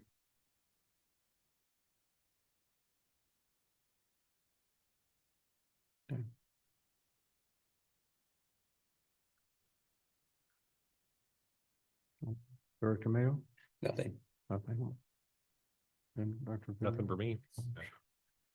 Nor have I, other than I appreciate the detail and sometimes the struggle to pull everything together to create a workable and a meaningful budget. And at the same time, as you've done with this fiscal analysis, tell us what it actually says, and I greatly appreciate that. So thank you. At this point, I'll call for a motion to approve the 24-25 budget revisions for Parks and Recreation. So moved. And I'd also like to point out that this is much better than if we would have spent more than we wanted to, 36% more than what we wanted to. So anyway, spending 36% or getting 36% less. Yeah. May I have a second to the motion? I'll second. Thank you. Joya, will you call the roll, please? Director Bender, Yes. President Biteman, Yes. Director Couch, Yes. Director Mayo, Yes. Director Orsini. Yes. Now, we move to, what's the next item on our agenda? I have this unfortunate habit of wanting to skip agenda items.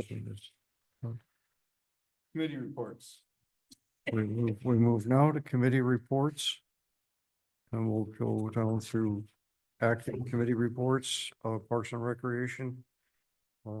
Director Bender. Nothing more to report than what Director Messemer has. Okay, nor have I. Area Fund, again, Director Bender. Again, me.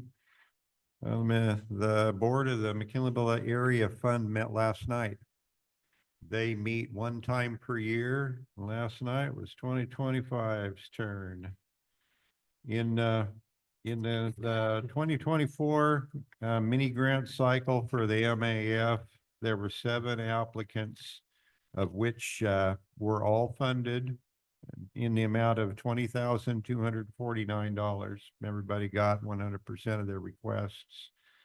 In the 2025 grant cycle, we had likewise 7 applicants that requested a little less money, which was good because our 3 funds did not make as much return as they did in 2024.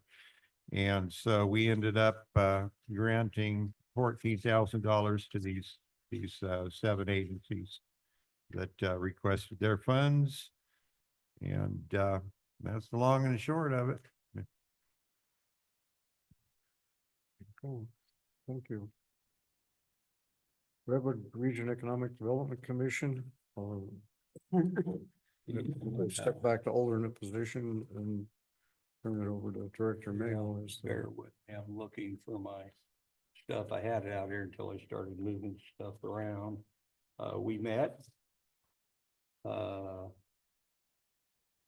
And went over the budget and approved the budget and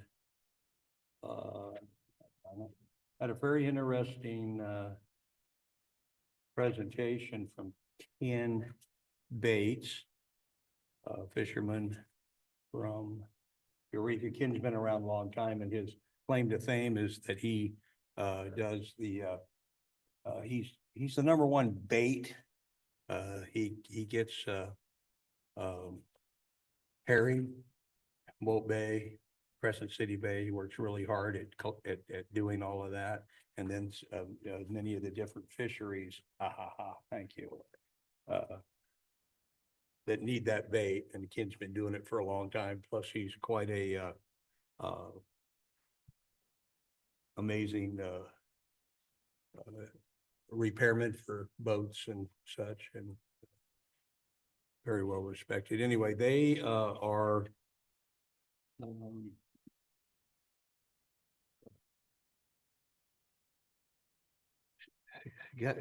got hooked into this yeah, good deal.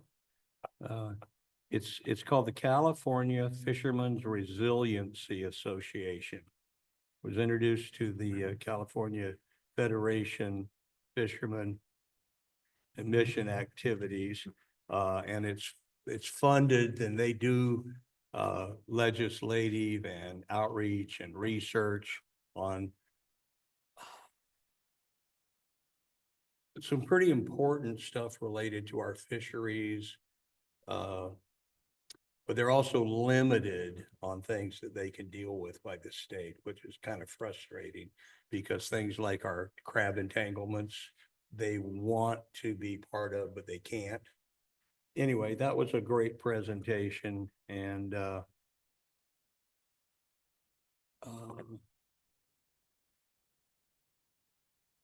we had some changes in our funding mechanism and what we can and cannot fund, and so that's the crux of the meeting. I could go into painful detail about the fishing issue, but I don't think anybody wants to go that far. So thank you.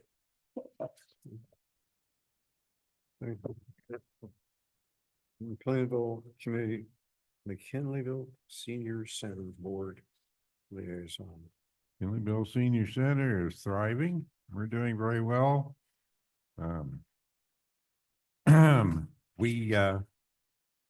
We're just doing our normal routine day-to-day thing. We do a lot of distributing of durable medical equipment. when we run out of something, I'll put something up on social media and the community immediately responds.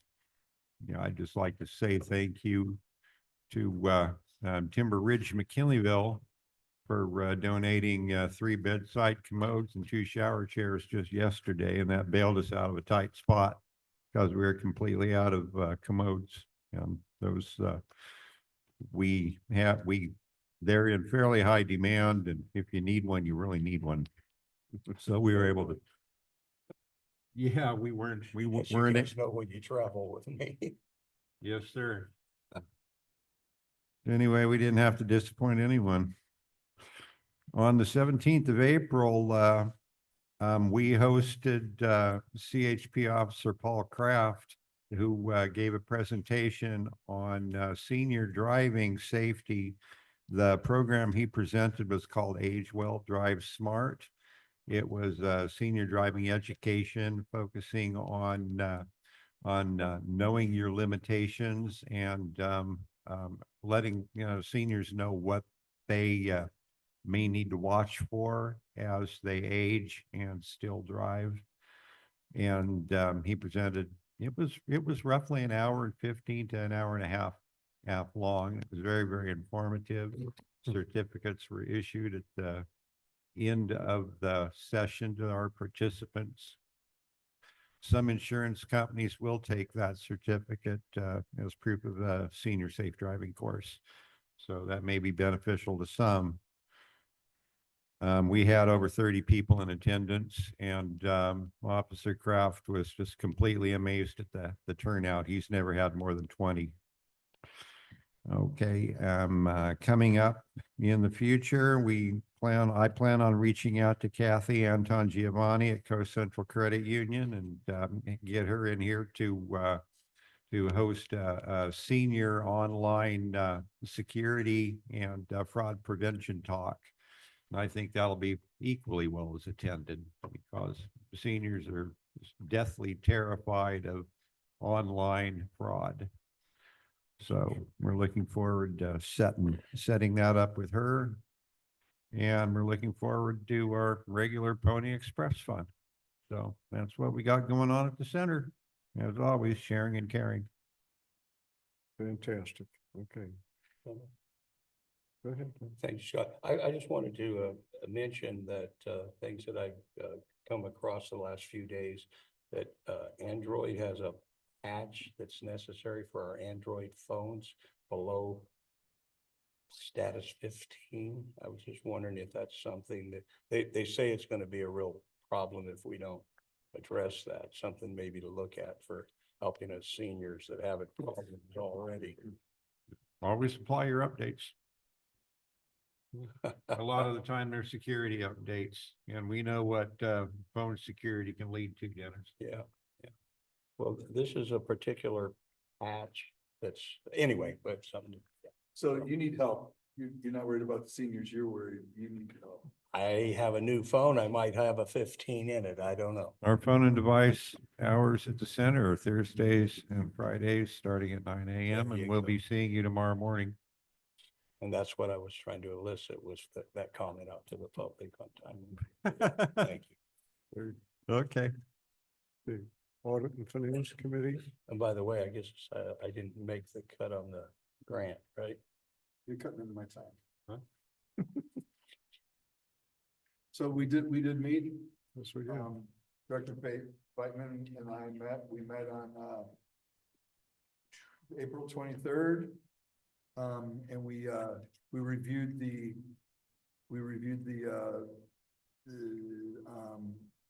scope of work that we approved that was in the consent calendar for the CJ Brown, who is going to be our accountant that's going to take care of our auditor for the 25, 26, and 27, with the option of 2 years worth of extensions. And we also went through, which has also been provided to you. It's this thing here that says McKinleyville Community Services District Financing and Capital Improvements Plan. Myself and Director Beitman went through that with staff, and we'll probably be hearing something about that later on in the year. It's not a big thing right now, but, we basically went through with staff and got briefed on financings and, taking like a 3-year window and deciding how much money we need to borrow to carry out the capital improvement plans for that time period. And, as I said, that'll be something that'll be brought back to you as, when it becomes more necessary. And that's all I've got on that. May I add one small thing to that? We did discuss the process of issuing bonds or certificates of participation, and looking ahead to see what the needs might be, and discuss the mechanism by which we would consider doing that in the future, and including putting some numbers on things and looking at the best timing. Current market situation is so volatile and unpredictable that our conclusion was, let's see what happens before we make any. And we know what the Fed did today, so, which was nothing, so. That's, your audit and finance committee is busy at work on capital items and future projections. With the capable help of our finance director and our general manager. So thank you. Employee negotiations.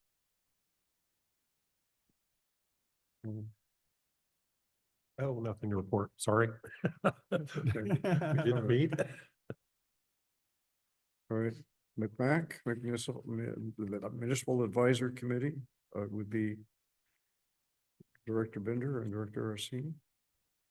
Okay, the MCMAC did meet on April 23rd in this very room. There was a lot of people in here, a lot of people listening.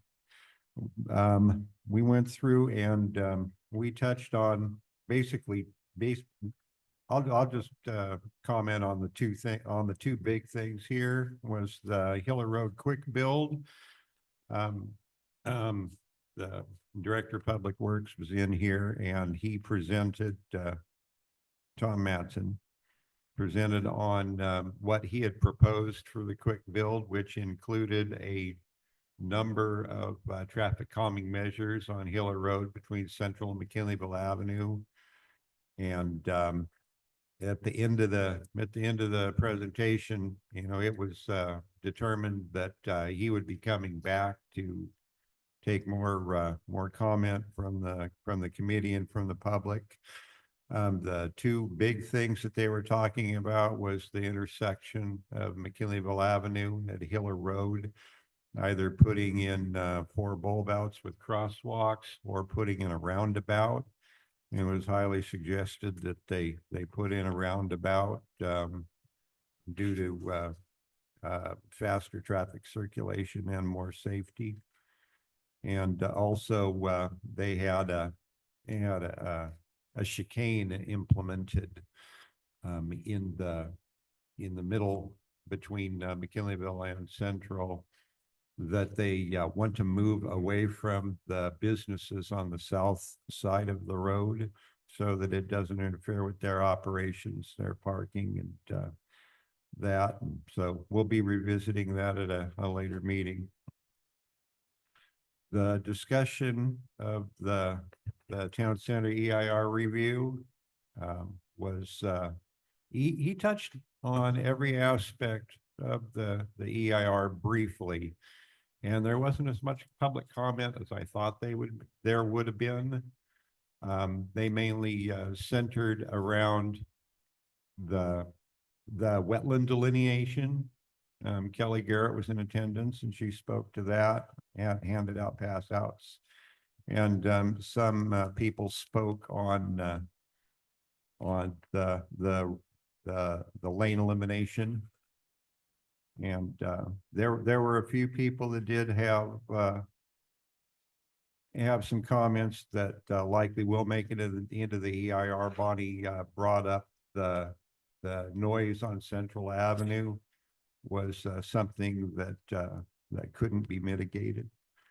And so that'll be on there. But Railroad.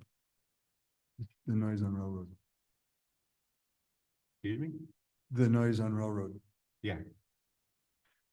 Okay, but anyway, that's pretty much all I have to report here. Thank you. Okay, if Pat or Mary have anything to add to this, I'd entertain that.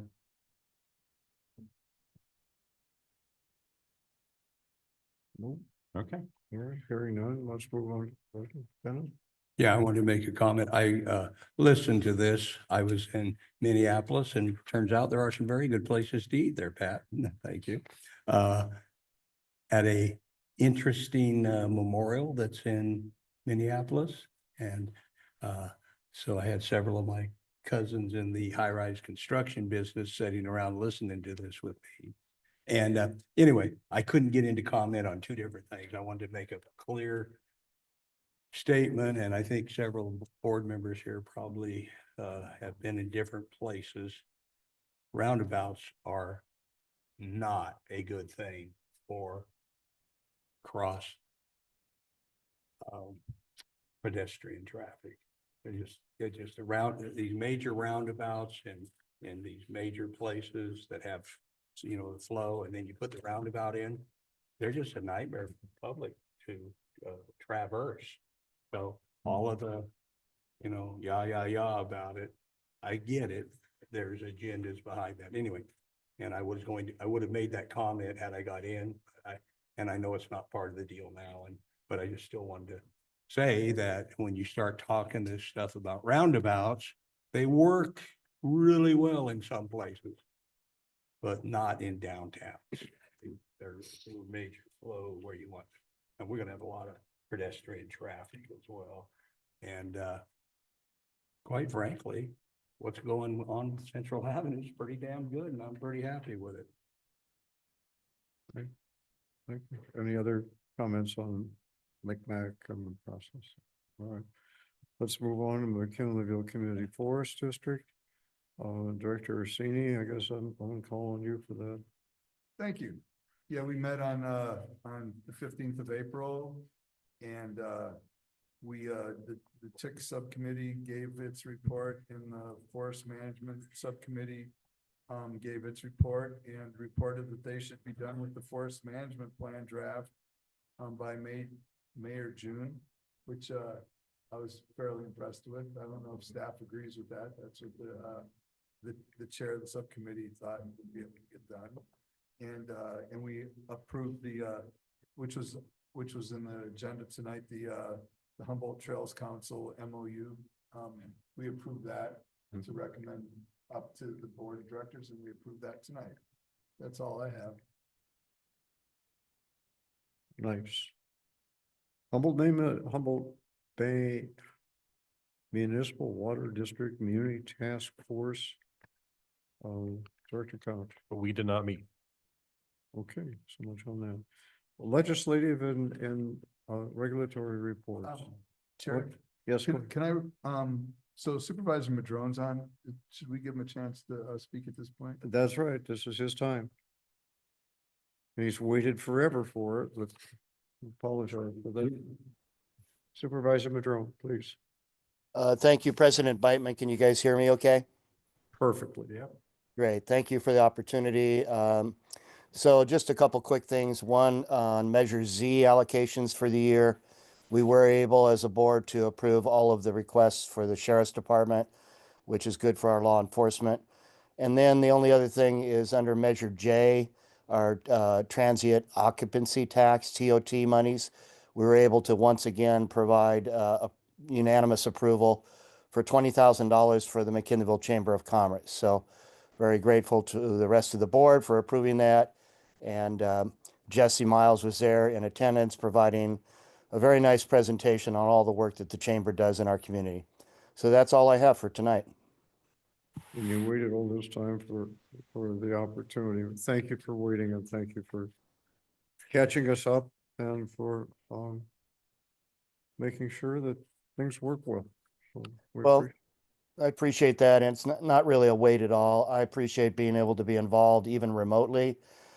Because to see what the CSD is involved in always helps inform me and helps me be as good of a representative as I can. So it's not a bother, not a wait. Thank you for the opportunity. Super. Glad to have you here. Always appreciate you being here with us. Thank you. Any, no. Dennis, do you I have? had one other thing for Supervisor Madrone. Thanks for going to bat for the chamber for us, Steve.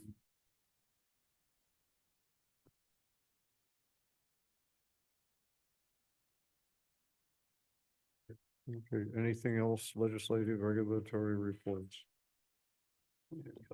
Things. Okay, It's time for different update or different representation issues.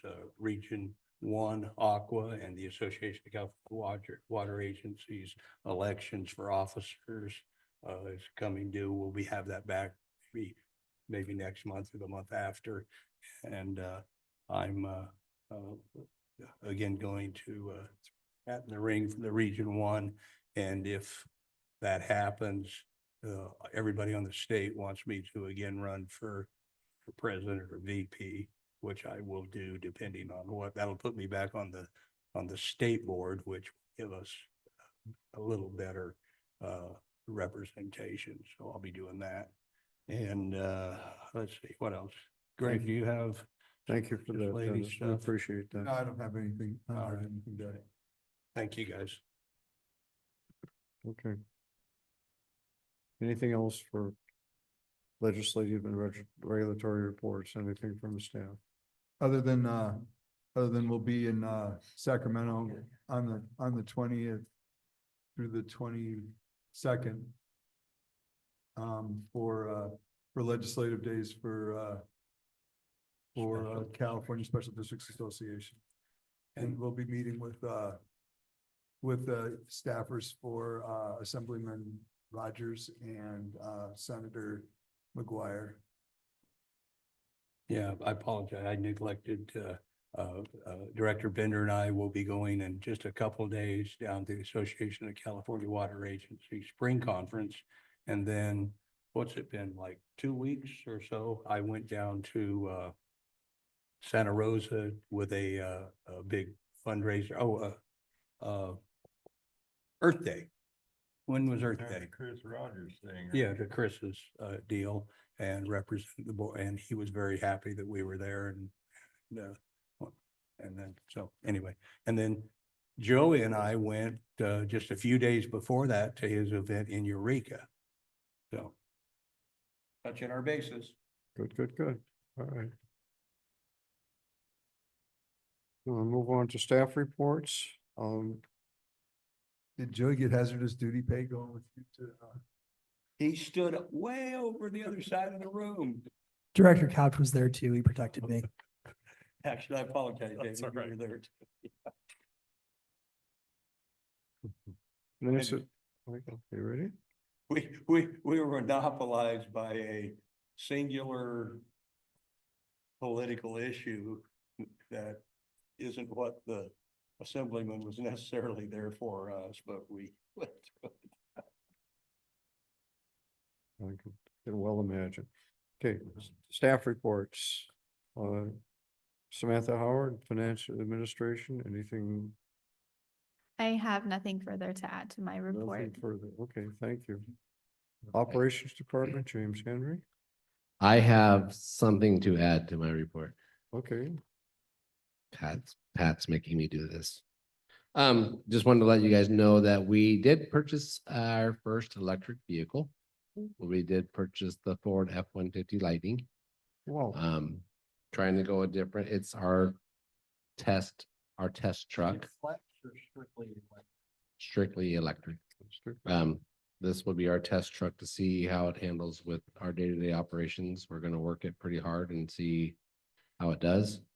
Trying to get truck costs down, and we've eliminated using the utility box with this truck and going with the rollout slide bed box because it comes with a hell of a lot of storage in there. So that is a huge savings for us in getting our costs down. So we will throw a rack on this. And it's at the office if you want to come check it out. And we'll see how it goes. I'll report later on how this turns out. It is definitely one of those. If it works well, great. If it doesn't, then we'll have to mess with our specifications a little bit to make sure that They don't work. they don't make it. So, yeah, I'll be interested to see what kind of mileage you get once it's loaded with the full complement of tools and you put 500 to 1,000 pounds worth of tools in it, how that works out. Are we gonna build a charging station or, is there grant funding available for that, or are we gonna take it to the mall to charge it? Right now, we're taking it to the mall. Kidding. So we do, yeah, we've been driving to the mall in Santa Rosa to charge it. That's an inside joke. Philadelphia bragged about being the first municipality to be fully electric. And they bought all the electric vehicles. They got a grant for all the electric vehicles, but they didn't have any charging stations. So it would be typical that you would see all the city of Philadelphia's electric vehicles in lines of the public waiting in the morning to charge their vehicles. Right now, our plan is for the truck is, so no charging station. We're adapting it to our 240 to charge it in the shop. And it's gonna be Eric's truck, assigned truck, but to be, since he's, at the office, mainly the outside, it'll be used on a bunch of jobs, but he will take it home. So we're gonna try it out. Single cab or dually, what is it? It only comes in a crew cab. So, yeah, so it only comes in that style. So You spoke about this sometime in the past, but are we gonna be able to do any kind of retrofitting down at our solar array to be able to charge it down there? We are looking for state grants to put in a charging station. We have that one going in here at the library. We're supposed to put one in at the BMX. But we're chasing those with And the Redwood one Coast here, Energy Authority. Do we have priority to this or not? I don't know about priority. No, it's first come, first serve. And if we build a new administrative building, we can put solar panels on that, and then we should be able to put a charging station, so we're not having to pay for natural gas to the trucker. Well, I don't have any problem with that. Well, neither do I, but kind of defeats the purpose. Okay. that's all I had. I was gonna say, I drove one of those natural gas trucks for a long time, and they're not very convenient because they have to be hooked up to a special compressor. Takes overnight. to shut I've them hauled on. horses all over the Bible Belt. The only time you need your fuel, your gas, you start it up, and if you have to go uphill, you flip your gas. Other than that, they run just fine. I mean, and at 450,000 miles, that 460 gas motor, when we rebuilt it, was as clean as hell inside. Oh, yeah. I mean, Yeah, those liquid natural gas ships, they get miles like. it was so easy to rebuild that motor. That's what you need during. Parks, let's go Parks and Recreation. Kirsten, do you have anything to add to your report? Yes, I do have just one thing to add. Since printing this, we do have verbal confirmation from our contractor that tree work is gonna be starting on Monday, May 19th for the BMX track and park. So after long waiting and lots of frustrating issues, we should be getting somewhere soon. Yeah. Okay. And we're talking about a groundbreaking on the 30th of May, but we'll finalize that up and make sure the board is there. Nice photo op and, media. First of all, we get out there. Stick a shovel in the ground. Well, okay, thank you. General Manager's report, please. I have nothing further to add. Marvelous report and so positive, and thank you. President's report. The only thing I have to report is a personal issue, which is, the funny hat. I got a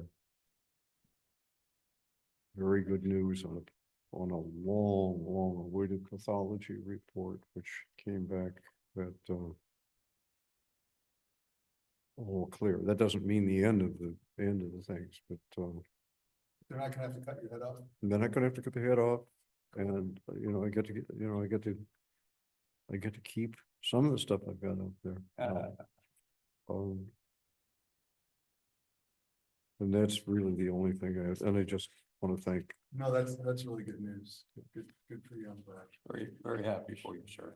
Thanks. I may still have to go through some kind of immunotherapy and so on, but right now it's all clear. Give you a lobotomy, you'll be all right. Yeah, but we consider that. But, yeah. That's all. If he has to. if he It has to- remains an if he has to sit elective. Between you two guys for very much longer, you'll probably request one. The less gray matter you have, the easier you get along with us. Okay. We have board member comments, announcements, reports, and agenda item requests. I think we've had plenty of comments. Any announcements, any reports? I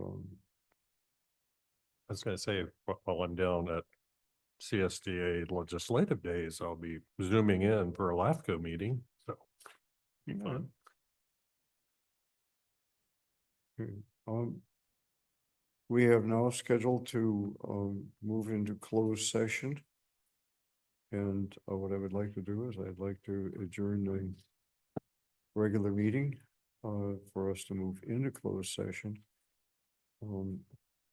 At any time during the regular session, the board may adjourn to closed session to consider existing or anticipated legislation, liability claims, real property negotiations, license and permit determinations, threats to security, public employee appointments, personnel matters, evaluations and discipline, labor negotiations, or to discuss with legal counsel matters within the attorney-client privilege. And I call for a short break. let's do that. Let's take a short break and then reconvene in closed session.